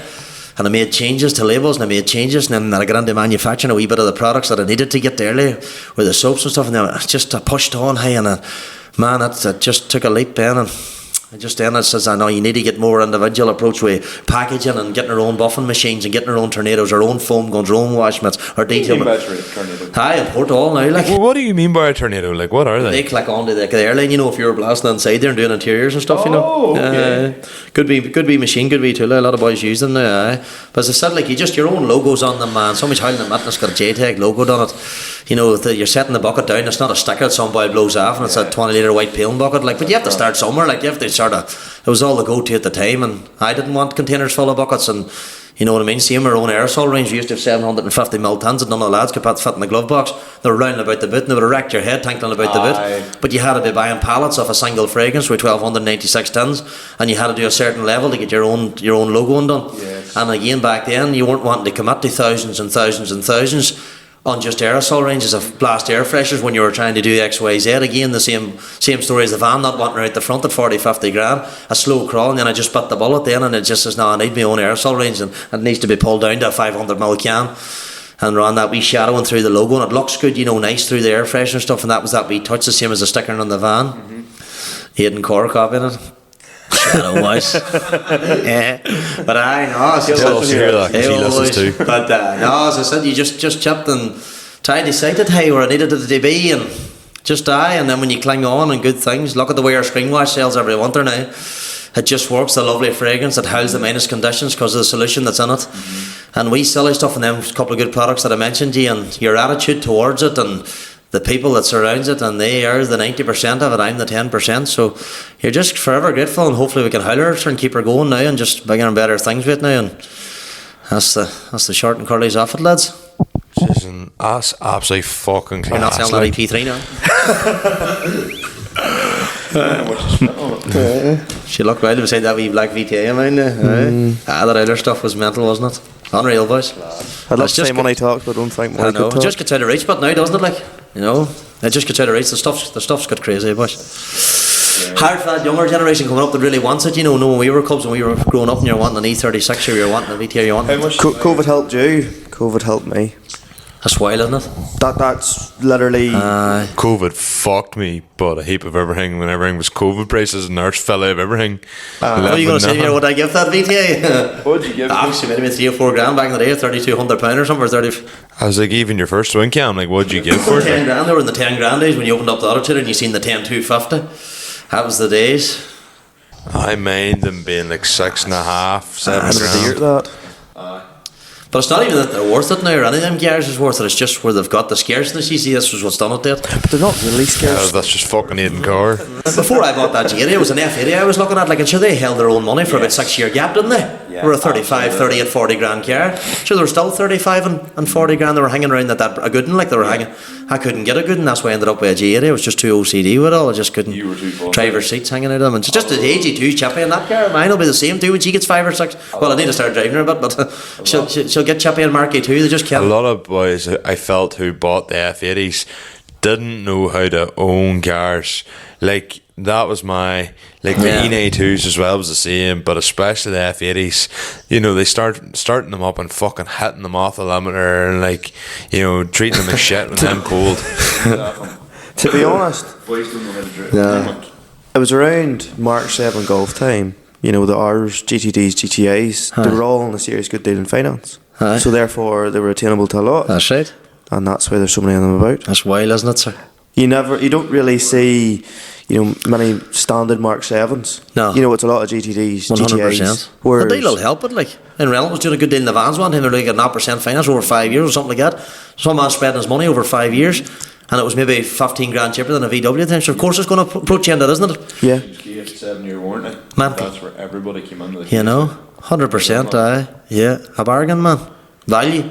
That's what people seen, and right, I suppose when you can hand it in and hand it back and say that's give ball and it's under warranty. That's a long warranty, isn't it? 7 years is a long free of charge warranty. Like when you get 3 years and you say I'm going to extend it, and you're thinking this is the time it's going to start giving ball now when I'm not extending it. But 7 years is a long warranty on any vehicle. But there was the miles too. I think it was 100,000 miles maybe. So you mightn't have got the 7 years, but people that was buying them yaks was probably not doing any more than 60,000 miles. Say over 7 years. No, too true. Yeah. So they're. I was going to say a lot of other people, but I suppose my cousin owns one, so she's not out. So anything else you want to throw at Jason while you're here, Connor? Not particularly, I don't think. You're not going to get back to work? No, it's been an absolute honour to have you on, honestly. Well, a couple lads would appreciate it. Hey, thanks for the call. Oh no, we are so glad you came on. It's deadly when you get someone on that has obviously got a story. You've put the hard graft in. You've been like, right, I want to own a business. I want to be able to make money. Yeah. You've seen through the bad days. You graft it in the evening times, delivering Chinese. And now you should be reaping your rewards. Yeah. Nah, you just try to get a wee bit of more work-life balance, as the man would say. Try and get that wee bit of downtime an odd day or an odd evening. Try it before you. Is it dry because you're busy, or you just don't want to? Don't want to work. No, I want to work. No, I mean like as in you don't want to take a break. It's just I was always like that, and then I always felt that if you lifted off the gas at all, the thing would turn, and then sometimes when it's such a hard crawl, like the car wash that took that long time, the chemical took a good 18 months. It's a long time. It's a long time with not a penny a turnover. And you don't want to go back to the no, you just for fear of it always turning and going back. And at the end of the day, it's still like your livelihood. Like you need it to work for you future ways. Like anyway, you always need that some sort of a wee income coming somewhere. So, and it's just when it gets a part of you too. Like the way that JTech really got a grip more so than the car wash, because the media end of it and things, and just that, and the people and the voice. Have that with the car wash. Can't have that same sort of click. You speak to a customer who comes with it. And that hashing with ones, and so that young lads in schools and stuff, like hanging an air freshener after the heater, like in the toilet, like just for a snap. It's just class. And I see the youngsters come up, and it makes me happy, like to see them interested in that novel and everything, and it's good, and they'll hopefully carry it through, And did you ever, and this just come to my mind, did you ever think you would be such a hit with the farmers? A lot of farmers use your stuff. Aye, they do. Very popular with the farmers. They do, to be fair. Is it because you're keenly priced with your bulk products? Yes, correct, Conor. Aye, that too, but no, it's Can just... you claim the VAT back? But no, it's just, you're right there. It is, and them cars you go in, because you have that good reach, you have that private car valet, you'll have that detailer, you'll have that farmer, you'll have that lorry man, you have an extra scope, haven't you? And the silly stuff, like even people buying glass tin or multi-purpose for the house, you'll get that's madness. Like they clean the counters and clean them, you'll get them wee things, and it's mad. You'll get the wee calls in for an odd jar of hydrochloride, to wash around the house, for a man washing the concrete. And we even do that. Wee bits like that. Like so, you'll always have that wee different era of getting that phone call from. And as I said, I get them phone calls. A man ringing me saying, I have a couple of tractors here and I have vans and stuff too. I don't know a pile about this stuff. What do I need? And I'm like, phew, I never really. I always meant to be saying to myself, I should ask the question, what have you been using in the past, or what has been? Maybe it's just a man took an ocean now, washing his own stuff, and you know, you just try to advise. Then you'll need this, and you'll need that, and you'll do, or try this and try that in a smaller jar to see what's comfortable for you, rather than going away with a big 200-litre barrels or something that's just not going to be for you. And you work from there. Hey, and as I said, the phone just now is terrible. Like my phone goes every day, and there's nearly new customers every day on the strange call. You get the call. Hello, is this J-Tech? Yes, no board, dead on, no bar. Hello, Slick? Yeah. When are you in such and such? You're getting the calls, you're getting the... And it's just, that's why you want to get up, sir, and you don't want to lift off the gas, and you don't want to be away, and maybe you'd love to be in 5-10 holidays a year, but I don't think it's going to work. It's not on you? No, it's not on me anyway, Conor. It's not on me, sir. I was glad I got a holiday in Vegas, but I was glad to get home, like. You just... You know, it was that Christmas period, and that's why I took it, just because it's a chance, because the courier service was stopped and stuff, and I should have lifted that, let me get a wee window, but you could take a wee 3 or 4 day, maybe a bank holiday, it follows through a weekend or something, wouldn't be so bad, but weeks upon weeks away from it all now doesn't... No, it doesn't put bread on the table. I don't think so, Conor, no, and it's just, as I said, when you're trying to progress with it all the time, and that's well, from what it's come from, when it was completely nothing, but... It's not where it's fully where I want it to be. I've different sights for it now. I have different goals. I've still things in my head, and hamster and oil's still there. But it's comfortable now that it's there, and it's sort of a brand. You know, you don't cut every corner and say, "What's that?" You heard of it? Like if you haven't seen an air freshener, and somebody sends you a thing of Gumtree with a car for sale with a paper floor mat on it, or you've that wee avenue somewhere. It's or a hoodie going past a man. I'm sending you a Snapchat and. I can't mind, but I don't think I did send you a picture of it, but there was a wee car went over the hedge there. So like where I live at like a staggered crossroads, and basically it's not the first time it's happened, but basically the people, they don't know the road, and they're going far too hard, and then they hit the brakes and they hit the curb and they bang straight over onto the field. And I went over to the car, and there's just this J-Tech chemicals air freshener hanging off the car. I tried today, but at the same time, salvage an air freshener out of our it's like, I think I may have been too bad a mood maybe to send you a Snapchat, but I was just looking and going like, fuck's sake, they're There's everywhere. A lot of them about everywhere, but isn't like, there? you know, like, yeah. But there's a couple of other ones that have landed up to here, and they've got, you know, the sticker and everything, like, and it's just. Aye. Oh geez, a lot of air fresheners has went out and things now. You must be working with a lot of dealerships, but as well. I am. To be fair, that's another good thing. As I said, that's another avenue from your. It's actually something I never asked, but like, would you do much with like the dealers? Or Just what way I does get it the work? phone calls too. Like as I said, around the garage, you know, my done bits and balls. I mean, I would always go past. I was never going in. And you see, do you want to? I would never had that force on it. You see, same as what I say to me. When are you in Dungannon? I never have a set route. Say a Mondays here, there, and everywhere. Or Tuesdays, which a lot of the reps would do, and a lot of boys that are in that game, they go around on their Monday run or their Tuesday. I just don't do that because I always maintained. You know, if you know you needed a drum of foam, like. You'll ring for it, you know. If you know you need to go to the dentist for a sore tooth, you know, if you know you need your haircut, then you go to the barbers. Do you really need me in on a Monday? What do you need, pal? And I'm driving around, and I had about 7 places, and not a one of them needs his tap, and I've wasted 2 hours, and you're wasting fuel. You know, people doesn't need you plaguing them all the time, or you feel forced. Not to say I would have got it when I had the car wash, but there's so many people trying to come in to get a turn as such, and my head was nearly up in the smoke. Sometimes I thought, there he is again, like. Because you were threw up a wee bit because you were just thinking he was in on Monday, like, and he's back on Thursday, and he's just dropped off about 400 litres. You know, we don't need any more, like, you know, you just did that. So I think, you know, but if that bar of detergent was low, well, I'd have been lifting the phone. I'd have been saying, you know, the bar's low, can you throw it off on? So I think when you leave it to him and the beacon call, it's not as pressurising for people other too, isn't it, you know? Everybody's their own wee way of approaching it. Like people tells me you need a lorry, and will you get a lorry when you do this? I don't think I'll ever go down the road of a lorry. Like, funny, I was thinking that because you said about like the heavy haulers. yeah, it was nice, but the tiller works well. Like you're allowed to pull that. Wouldn't even be heavy haulage. It's just a tiller load of chemical. Like, but it's not massive. ABCs and bars. Like you're not into big heavy weight, but you know a couple of ton on here, there, whatever. But yeah, you know, it's just feasible, and it works well with the van and tiller setup, and you still go out there and write with an ABC to some man, and you have the van rack, you know. Back to when I was starting out in climbing, I had a Transit, and I had an ABC come in. I took the Transit, it was just bare, and I would have threw it in, and when you would have landed and some man needed a drum of foam or a drum of tertiary, you had nothing else with you. And if you had to go to, say, from Oma to Limavady Valley with that cube, it nearly wasn't even feasible. Yeah. Yes. But when I could go now with the trailer on and still have my shop with me, I can tie bits in, somebody can stop you in the road, your man can grab something else, and you're a bit more pleasure because you know that your actual shop and your business is with you on the road. Yeah. Of course, whereas when yes. I was going out in the Transit and taking that ABC, you were still taking an order. but you just couldn't wait to get home again because you could do nothing else by the time you got it dropped off. But again, it was all in the climb, it was all in the rise of it, and I never rushed it. I always think a good thing's never rushed, and I never was a man for panicking on. I just... So you're patient, you would say you're quite patient? I go patient with it all and have a slow crawl, and I'm not a man for jumping in, hey, and as I you're not? I am, but No, I would be a howl back now. I was a believer if I couldn't afford it, I never bought it sort of way. I was never that'll work, shall get that. It was just a while, and I don't know, maybe you howl yourself back by doing that at times, maybe, and you could speed on a wee bit more, but Business can take time. it can, it definitely does. It takes a long time to get a clientele. It does, like, doesn't it? Building a brand takes an awful long time. Like Like when I become a barber, like, how am I going to...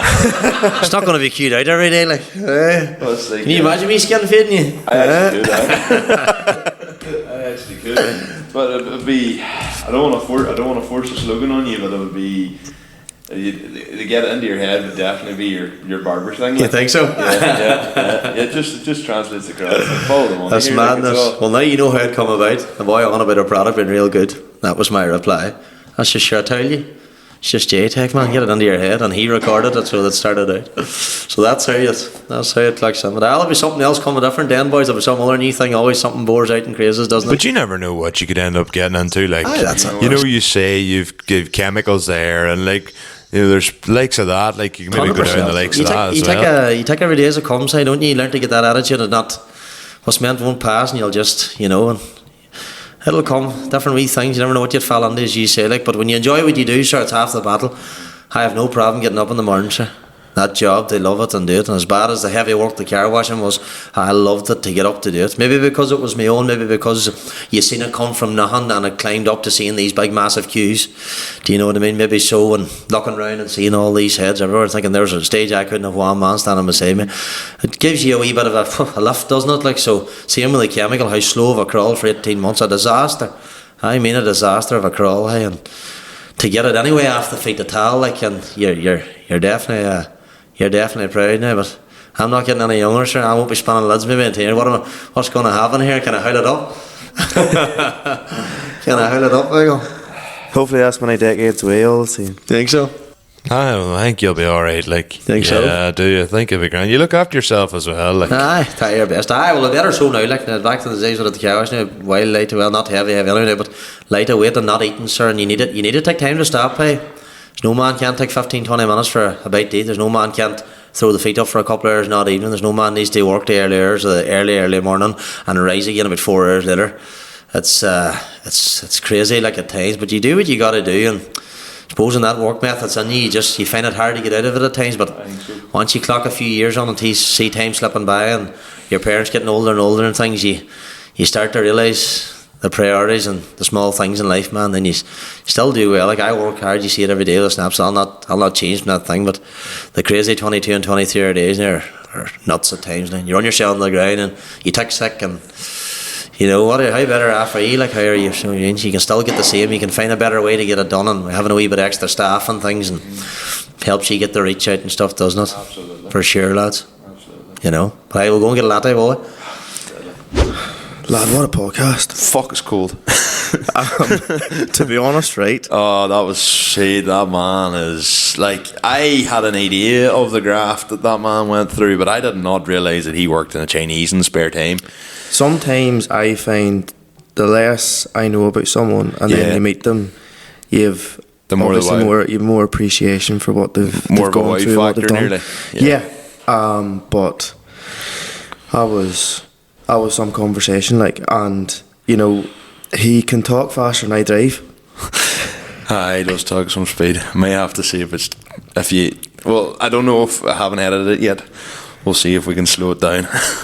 But that was deadly, and That was Fair class. Fox, he deserves every. Yeah, every penny he gets, absolutely. And hey, the man talks so much about giving back, and I believe him. Every bit of it. I know he wouldn't come on and tell lies, but like, genuinely, I don't think there's an ounce of bullshit in that man. Like, No. genuinely, he is genuine. And fair play. You want to see more people like that. Like, he is. In terms of like a business and what he's achieved, like, and he just talks about how he got there, starting off selling 5 products out of the back of an Astra, like, you know, or well, at least did the Berlingo van by that stage, like, you know, he's very methodical, as you pointed out, you know, very process oriented. I need to go from A to go to B, and I can only get to B when I can afford to go to B, where some boys are like, I need A to go to B. And 2 words describe it: level-headed. Very level-headed. You know, I wish I was like takes that. the risk, not too much of a risk. Mm-hmm. And you know, there's lots of people out there, and they put their hard work in, and then they take the jump. And some people, you know, obviously get the goods out of the jump, and some people, the jump can be a downfall. But any jump that man's taken, fair fucks to him. But it's His work clearly rate so far. calculated. Every jump he's taken's calculated. Like, even you hear him talking about, he said that, like, the bit that stood out for me was the fact he said, you know, to buy a pallet with 1,286, you know, it wasn't even just buy a pallet with, like, probably about 1,200 things. He knew the details. Knew exactly the number. He knew the details. Like, that man is fussy. And I'll tell you one thing. I am currently dressed with a t-shirt, a hoodie, a coat, and the body warmer on me, and a hat. And for that man to sit there for fucking nearly 2 hours, and he was freezing his balls off. He was cold. He was cold, and like, we had the heater running for a solid hour before that, and yeah, the heater works, but the heat goes away quite quickly. After about 20 minutes, the heat was, and there's not much to him. Like I'm wearing probably the same as what he's wearing, but there's a hell of a lot more on me compared to him. Like that, there's not very much. You're the same as myself. There's not very much to him. As well as his cleaning products, I need to take a leaf out of his book for fuck eyes. I could do a losing bit of my insulation. Well, will we move on? We can do, surely, Michael. So you're the boss. Fuck. Captain of the ship, and the ship's a tanker. You can fill in the last bit yourself, Connor. I suppose a couple of the biggest things I really want to talk about. Can I add in one wee thing just before you start? Sorry, so, go on ahead. Or do you want me to like edit all that out? No, don't be silly. No. So Taylor Woods, been a guest in the pod before. Yes. Serious crack. She has now started with Jimmy, isn't her fellas? Jimmy Woods? Yeah. Yeah. So herself and Jimmy have now, she's more or less like pushing sort of like, would you call it daily vlogs? They should have been doing that anyway, for the stuff they do. It's unreal. But she came up with a very, very good idea. So she was like, look, if you're low in motivation, put on Billy Gillies radio on Spotify. This caught my eye and went, fuck it, we'll try it. The tunage, lad. Yeah, the fucking you were tunage. playing that the other night. Some of the stuff is absolutely unreal. I have filled my playlist on Spotify with it. Deadly. It is, honestly, anybody that wants to try it, fucking, if you're into sort of trancey, bit more of a harder version of some songs. Billy Gillies is good stuff. It's just like hard trance techno. Yeah. Right down my street. Yeah, that's kind of where mine and your music taste would overlap. That's one of the overlaps, like, because I would like all that stuff. If anybody's seen me milking the cows for a couple of days after, it has been like, what the fuck is he doing? But I have the Owl AirPods covered with a hat. Yeah. My dog looked at me like I was a silly boy. Had to edit that one out there. No, just had to redo it. I being the key word there, Connor. Thank God we're not live. You're not joking. Yeah, no, Billy Gillies fucking class, to be fair. No, I want to give a real shout out to Jack Mulcahy. Whenever I was down in Cork, so last podcast, obviously had Jack and Aaron on. Jack was like, look, I want you to come to a shed. There's a fella here who wants to see you. He listens to the pod. He goes, he actually knows of you. He goes, he's been following you apparently since the days of the 207. Oh, right. Okay, and I was like, holy fuck. He goes, and we were chatting, and he said the name in the podcast, and he goes, I've seen him like my stuff. So landed down, and we came into this yard, and they had 2 big Dutch fire tractors, an E5 or an M5 E39, a Mark 1 Escort, nice, and a couple of there's his 318 TDS lying in the yard, and an X5M and a few other bits and pieces lying in the yard.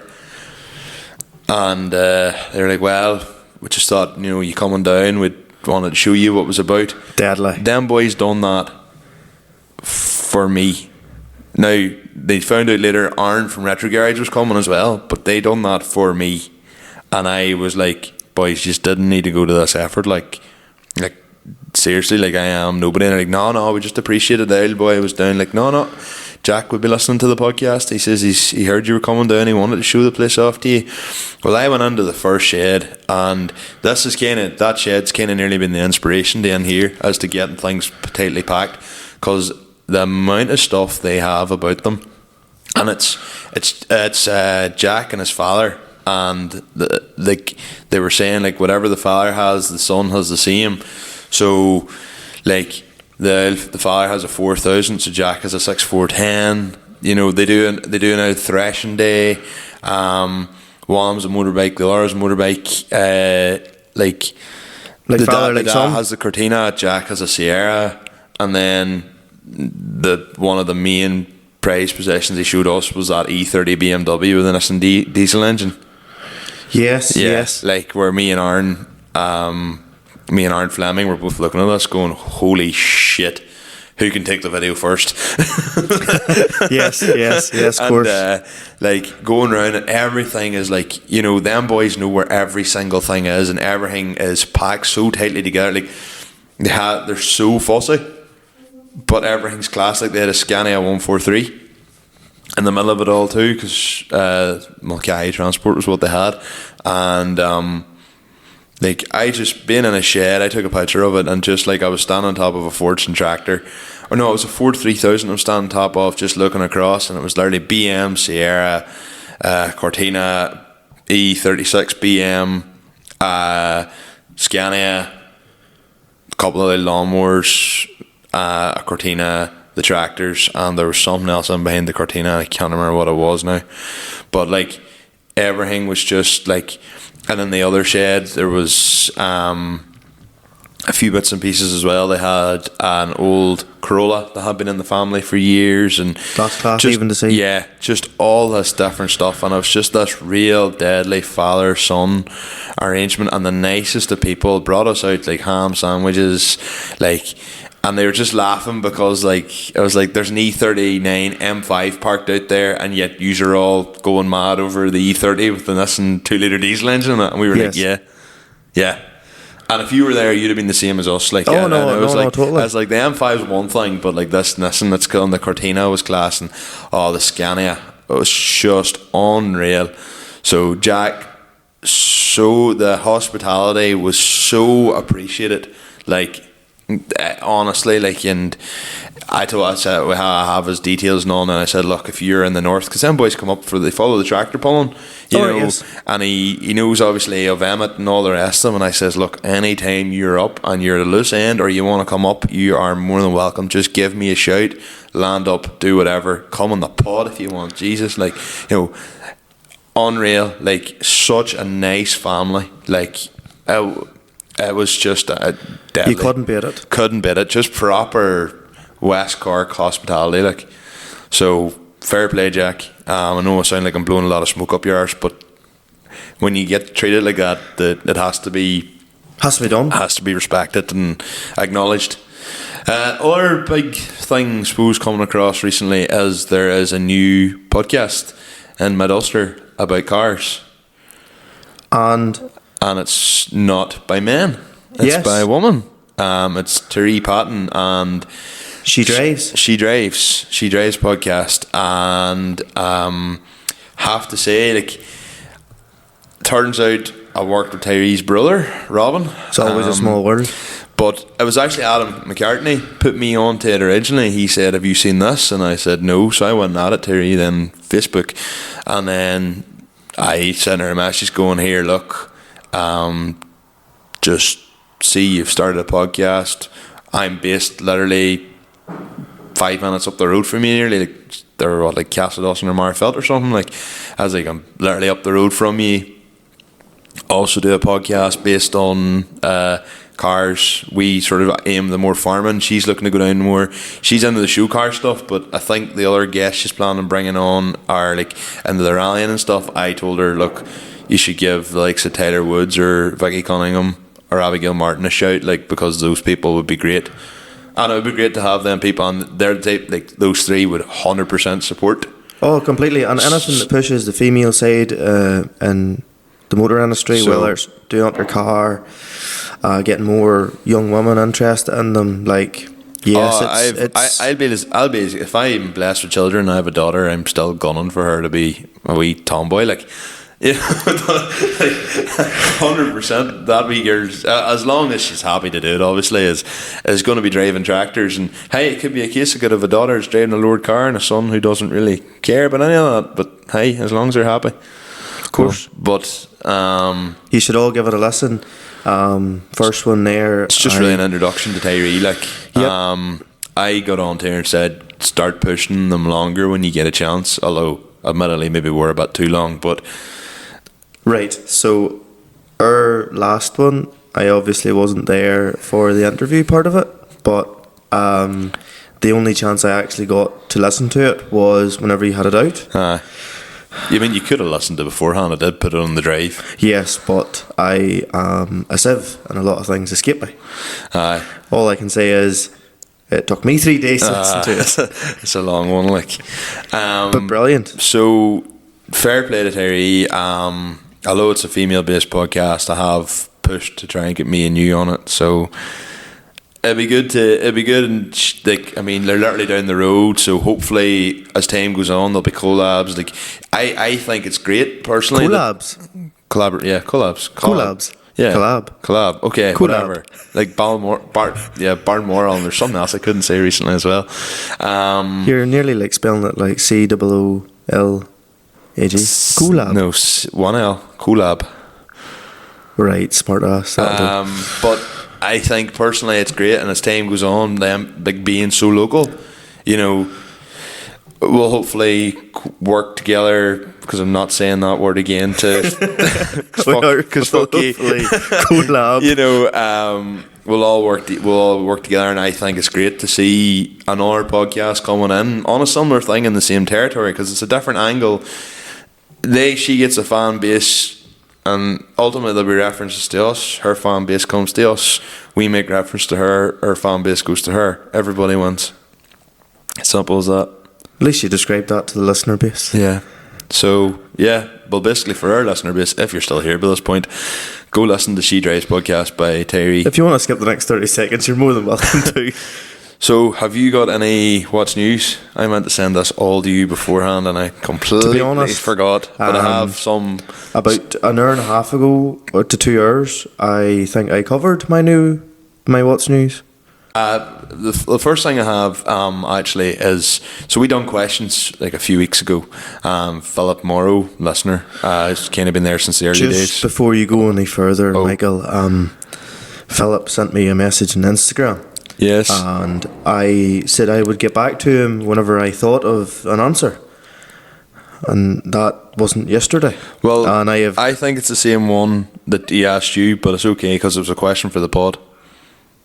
Or no, maybe this was a personal question he asked you about something. Well, you haven't told me, so I don't know. Well, then I'll just say, Michael, you couldn't give me a hand for another podcast question. What's some funny, smart and witty window stickers you've seen? That was that. Yeah. That was it. What? I'm trying to think, like, off the top of my head, I'm now trying to think. The one that sticks in my head is beer boosting boobs, because that's what Gemma kept saying at Donegal Rally. Yes. She was under the influence of 100%. One that come into my head was, you seen it done in America a few times, and then Paddy Lynch on his old 306 straight D, we are going back a long time, had a massive sunstrip that said, "I can't see for shit." I covered the full window, and I actually on Car X I actually put that in my AS 300. Same thing, I can't see for shit. Reese not a one where it was a McVitie's thing, and I can't mind what it said. There was Aaron Connolly's is probably It was mental. This is 2018, and it was an absolute fucking monologue down the back window. But it was mad it was like cone clipping, mad. Cone clipping, always diffing, mad for sniffing, something else that got there. And I was like, Terry goes, right, just out in yourself there with the gears, because it's not actually anything I even do, but she was like, I just thought it kind of went with the theme. It was, I remember just the monologue wet, and it was fucking hilarious. Like there was Jason Mooney many years ago had on the back of his Sierra has seen more rings than Elton John, and like, I'm trying to think, like, what have you? Well, like when I was answering that, or lack thereof answers, just the usual things. Like all that was going through my head was, you're now listening to VTech FM, but Yeah. we've all heard that before. You're playing Follow the Saxo. I never had the 207. I had Tropicana. I've never heard of that there. You're playing Follow the Saxo. Follow the Saxo, yeah, seen that. Me and Marty O'Neill seen it one time. I had Tropicana on the 207 and then said blow it pure juiced because of the hydraulic suspension. I also had 207.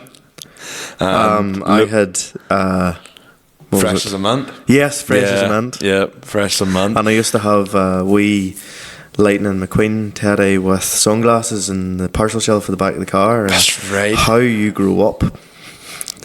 I'm trying But at the same time, like, is it any different than having a cowboy hat? Yes. But anyway. I mean, you've got your old classics like the older the fiddle, the sweeter the tune, and there's always like Jan Speed popping, panties dropping, Donegal hashtag 2015 or whatever like that there. My favourite window sticker actually of them all is something, and I'm thinking about doing it in my share actually, is the John 44 logo from 2006.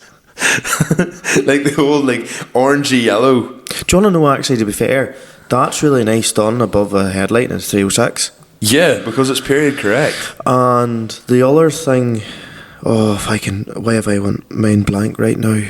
Yes, the other thing was Evos with Spirit of Competition above the headlight. Or even the banner in the windscreen. I like the I get it. Or even the HKS Hyper sticker. I like the look of that. HKS Hyper, like Crest Chaser had a HKS Hyper sticker. He changed the wording a bit to suit, but the sort of style, and that's, to be fair, when I got it with the exhaust at the time, it's one sticker. I'll never take it off the car. You have it in the back, haven't you? I put it in the back for it was like, I'll have to rip it off, you know, if it was in the front. But yeah, It's a cool sticker. They are sure. It was like the OG LSD sticker that I still have in the Sierra. I was inspired by like. aye, that was I one really need to day get a new when I was sunstrip. flat out. I came up with this idea, and you thought it was brilliant, and we ended up. And then you came up with idea number 2. I need to get that in my car actually. Maybe this year. Aye, Philip. Best sunstrip. Limit slip differences. It's funny too. What else have we got? The 190 making 280 horsepower. That was Fuck if fucking I sick. wasn't tagging that once. I was tagging that about 30 times. But Brilliant. of course everybody's going Michael Scullin. Understandable given the videos and all recently. I would love to have something like that as well, but I wouldn't do it to my tractor. I would love like an old 190 or 11090 comfort cab poverty spec tractor and do it to that. But hey, I would say that's probably the same as maybe what's done to Mark Knapp's. It's just a big turbo, a big injector pump, and a lorry engine. Okay, Just yes. drive them on to fuck. Now, I don't know what clutch them boys use. Apparently, you can get a 650 Renault Okay, yeah. or something like that. Apparently, works as well. I know people use like Shane Potter, for instance, has the 880 Frankenfate. He's now using a 110 clutch, but the 110 clutch is slip too. Like, so, I'd say them boys. I mean, the Dutch know how to get bigger power out of tractors than anybody. Like, so, I'd say there's a few tips and tricks there. Like, them boys know what they're at. But geez, if I seen that once, I've seen that about 30 times. But I was glad to see it. Like, that is class. It's unreal. Big power. Like, I still think I prefer Mark Knapp's because it was the OG, and it's so cool because it's like Frankenfate's back, like Shane Potter's back. It's like nearly like a rat rod. See the likes of that, in my opinion, in the style of Pierce Rogers. His is class. Oh, like She's lethal. She's rough and ready looking, That's a lorry engine too. but like she's cool as fuck. Nice wee fat tires and all on her, and front linkage, big brute of a looking of a front linkage. You know that's only a 30k tractor, but because of the big tyres and the lorry engine revving on out, it motors on like. There you are. Fuck. John Glass done that conversion actually. Darren Finnery sent me a video of this fella out like trying to do welding to a cow pasture in America, and like all the cows were just staring at him, and I was like, your man apparently had like tried to move the cows and tried to get rid of them. What do you do in that situation? No, you can do at the end of the day. Like, they're an animal, they don't know whether they get sore eyes or not. I'd say they probably do get sandpaper eye, to be honest. They couldn't not. You know, but there's nothing you can honestly do. Because I've been doing that before. Like, I've had a weld, maybe someday a gate in the shed, and then like you're trying to hunt the animals away, but they're so curious to what you're doing, they just come over and look at you, and it's like there's nothing I can do here. Like, you're sorry. And then he said for me, I think he meant to send this to you as well, but he sent it to me as a video about Ollie Ross talking about the timing in EP3. So I don't know if you know who Ollie Ross is. No, I do. So Ollie Ross is a fella that has done a lot of YouTube content on Type R's. Yes. From the likes of fixing in at the back arches there, trying to keep your car good, fittings, you know, different wee bits of modifications here and there, and attempting them all basically himself as well. Like, he's now got, his car has a 3-inch solid foul super silent. He's using Honda Vert, which I'm near sure is K Pro V2. Right. So it's like £300 or so ECU. But here, look, she's been mapped by Romain at Racecal, I think he is, in England. She's making 255 brake. She's got she's cams, big exhaust, intake, the full works done really. It's a lot of money for 40 horsepower, but an NA, that 255 NA will be a very sharp car. She would look, and here, look, he puts his RPF 1s on her,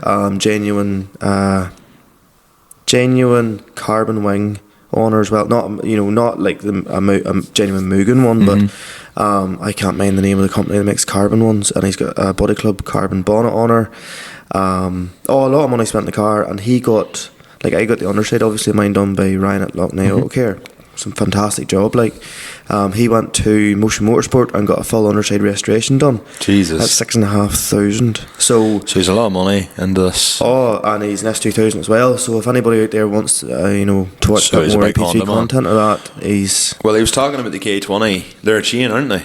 So they're time and chain. Yeah. And he was more or less saying was, they were don't need replacing. Originally, they were meant to be 100,000 miles. Yes. And then they had to change them to, it's essentially up to yourself if you do it at 100,000 miles. Yeah. Mine has never been done. I've been told it is showing the extremely early signs of the chain starting to go. But for how long she's going to be drive and that there, it'll be down the road whenever I do mine, likely. But yeah, no, he does extremely good I done the chain in mine twice. That's because the first one went bang. Belt? Nope. Chain. Yep. Sabs chain. I actually looked up, and I think it's 2-liter twin cams were also a chain. 500 or so pound for the genuine chain and the tensioner and all. I know it's nothing, like, but for what I spend on her, like, it's big money. Yeah. To other people, like, don't get me wrong, it's big money too. But compared to an engine, well, that's very true indeed. That's the way I look at it now. Darren Finnery also sent me this 406 estate that was absolutely decked. I'll show you after, but it was class looking. It was just this big, long estate. It looked like a limo, decked on a set of 5 spokes. It was class. I should have showed you beforehand, but it was unreal. I don't know if you've seen this video. Adam McCartney sent it to me. It's a Fiat 110 on a silage pit. Maybe it's 190. Either or. It's got a front link buck rake on it. Yeah. I think it's maybe a Red Rock one. Have you seen that video? Fairly sure I have, yes. I'd say it's the buck raking into a pit. Think so, yes. I could think of nothing worse than spending the day buck raking in a Fiat. it wouldn't be that bad. If it was a shuttle, if it was one of the shuttle ones, like an 1890, some of the 1890s and 1990s have shuttles, but mine doesn't have a shuttle. Mine's is just 1, 2, 3, 4, 5 reverse. Like, So sit and a go. tractor with front buck brake, as long as your front links is rated for it, is as good a pushing thing as any shovel. I get that. It's just You just not get the finesse that a shovel gives. Hey, you've got the turning circle on the feet. To be fair, you don't really have the weight. You just take your front mud guards off. Yeah. Is that just so the grass doesn't get caught up round the back of it and push them off? Well, there's that, and if you're in tight to the walls, you'd rather not rip them off. Oh yeah, good thing. I need to put new mud guards on my tractor anyway. So To be fair, actually, T56, the ones work. not even like a generic set of skins, even, you know. And if you decide you want to go sort of wider tires, maybe at some stage, you know, yeah. And now, anytime when I soon. was younger, I used to always be like, the mudguard at the top, at the start of it, should always be like, you know, it shouldn't be over a bit, if you get me. Aye. So, but now, as I've got older, like, that style is nicer. To be honest, I'm happy with the tyres I have. I just need to take a bit more air out of them. Yours would look deadly in 480s and 600s. Aye, but she grips deadly well for the pulling. Mine's a but great pulling tractor. You know, you've deep lugs, Yeah. and they're skinny, or quite, you know. they're quite skinny. That's why she's good for the pulling. That's why she's good for the tractor pulling, 'cause she bites. So Don't prematurely stop. No. So like, I think I'll only get to one pull this year and go actually try and see if I can get them You on. would need to put air in your back tires again. You think so? Yes. I drain no air out of them. They have air out of them. Maybe Frosty done it for me on the off chance. I would personally put a good another 5 or so PSI into them. Aye, well that's fine. I can do that. It's not a problem. And finally, Reese Bruce sent me a video of this lad Jack McCardle on TikTok. Just something like going on about how he just feels like he's so great because his car has a sunroof, and it's just basically all sunroof vehicle owners. So like if you've got say a Golf or anything that has a sunroof version, and just going, Oh, they are deadly. Do you know the amount of comments absolutely hating on sunroofs are unreal? But it's obviously people who don't know. Not to diss them, but are they mostly English? Probably, they don't understand. See, in England, whenever you're flex driving of tractors of and all a that, sunroof and full tilt. see, whenever you're working in England, I found anyway when I was working in England, the first while I had the sunroof open at every instance I could. Now, at the same time, I was like, natural aircon, fuck aircon. Then you get to warmer weather, and then you realise, nope, you do need normal aircon, but sunroof's open, let dust in. Yeah. Whenever you've got higher tractors not there, you don't want dust in because it's hard to clean. But still, whenever you seen any of the Irish lads that were out, that were driving everywhere else, You could tell who they were because of the sunroof. literally, and people were like, why? You know, you've got the aircon on and it's just going out the roof, and they were like, don't care, look cool. We're a different breed, aren't we? Like we just have our oddities that we just Like, if it's like this here, if I had an 8340, 8360 or TS or anything like that there, rain, hail, sleet or snow, that's when it's staying open. sunroof's always up my feet. What was the most annoying part for me whenever we got the 5400 series tractor we had? Didn't have sunroof. I was raging. So the next one I was like, please come with sunroof. Didn't care what it looked like, just sunroof. Sunroof twin beacons. Does the 5711 have a sunroof? No, they never came with a sunroof. Global Series cab doesn't have any of that. Doesn't have sunroof, So no. there's the route. That's why you don't like it. No, it's a great wee tractor. I have since found out that with a wee, they're great going yoke. Just wait till the warranty's off for them. I don't know if it'll ever happen, but Of course it'll happen. well, the first one I ever got a wee tweak was the 6.7, and Hey, she's done well from it. She could go further again if you really wanted to, what I was and baffled take at. the stupid eco out of her. No, well, I've been told that the Eco makes them rev to 21 Yes. or 2050. That's same at 40k. You can take the Eco out, so they'll rev to about 2250 or so. Doesn't sound like much, but it's the wheel ratios. Then the other thing is, it's all good having a tractor doing 50k, but if she doesn't have the brakes to cope with that, there's another thing. And there's none of 340 in the country has brakes to cope with 50k, and they're all floating about it 56k. Like I've been in the position before where the brakes have barely stopped me, and it's a scary place to be.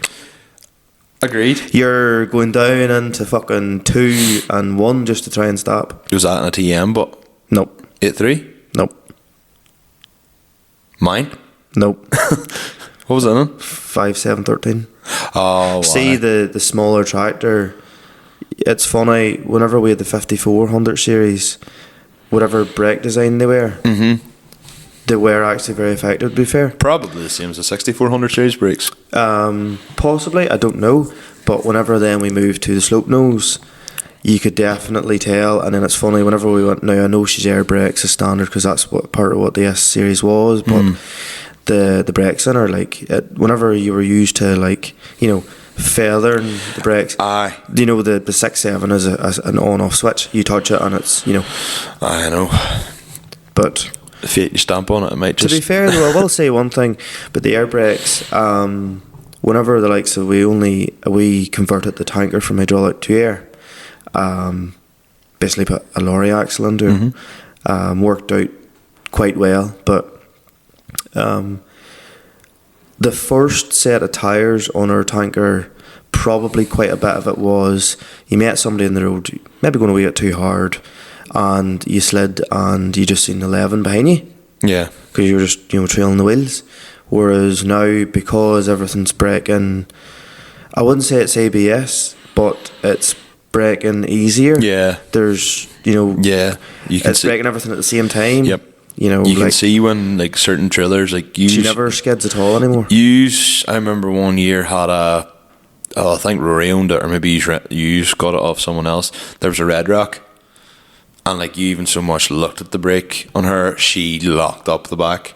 Because I can remember everywhere you were going around the roads we used were grass, you would just see different marks. And even another time, I think it must be one of Rory's trailers, because I'm pretty sure another time someone else had it on, and you could still see the 11s just from it, just touch the brake and it just locks. But She may have been on the Super Singlaze as well. well, yeah, true. But here, look, trailer brakes being decent and tractor brakes being decent, it's hard to beat. Yeah, the trailer brakes are not decent on your dump trailer. Jesus, she they wouldn't are. normally be behind a 11090 now. Jesus, they are for fuck all. I could maybe need tightened or something like that. But here, I have to say, the 110. See, whenever you were doing your tractor run on that, didn't look. You could tell a wee bit of the note change, or whatever. But I didn't I really. took you to crave with me that day. I didn't. No, but even whenever you had the load of stone on and you were backing over to tip it up, she sounds like whenever you have the rev on a wee bit for the takeover. You sounds hear like the whistle off I was like, that sounds like a TM. I could be wrong and people would be like, how? But no, you could definitely tell she was turbo. It'll be interesting, as I said. I can't remember if I said this at the start of the video or in another podcast or just me chatting to you in general, but I put up a video. It's actually of you driving my tractor through Tulla last year. That was in Thornton's. Thornton, sorry. I'd like to do the same again this year. You driving if needs be, and a comparison run, just to hear the difference in the sound. So, and we'll get Tom, our resident drone operator, Tom Bowden. We'll have to get him out again. Maybe this time you'll not stop me and be like, I've no signal. Get Tom's number. I know, we'll get all that. We'll I get thought, all I thought that. it was quite funny. Then I rung him. I was like, I'm pure flat out here, but you just tear away. And he's like, sound. Yeah, he was more than happy. He done a great video. His an absolute stuff's fantastic video. absolutely class. Connor, it's probably like 1 o'clock. Will we call it quits? We will surely, Michael. Right. I'm actually still quite alive at this time. So am I. Odd yawn coming out, but I'm still very much 3 mentally times a awake. monster does wonders to a man. Wow. Yeah, that's going to be me tomorrow morning when I'm up at 6:15. Should be up at that time. Yeah. A wee bit later. Just. Hi, folks. All the best. If you've got to the end of this, fair play to you. Alright. Fair play to us. Oh, fuck. How long we need? Yeah, because we need to do the media socials. But here, thanks very much for listening to it all. Thanks for continuing to listen to us on the likes of YouTube. Don't be afraid to comment. We're at Limit Slip Differences on everything. Like and subscribe to videos. If you haven't checked them out, go and Look at my 110 videos. yes, I'll have to give it 10. They're decent. Thank you. And yeah, and TikTok, Facebook and all, we're at Limitless Slip Differences.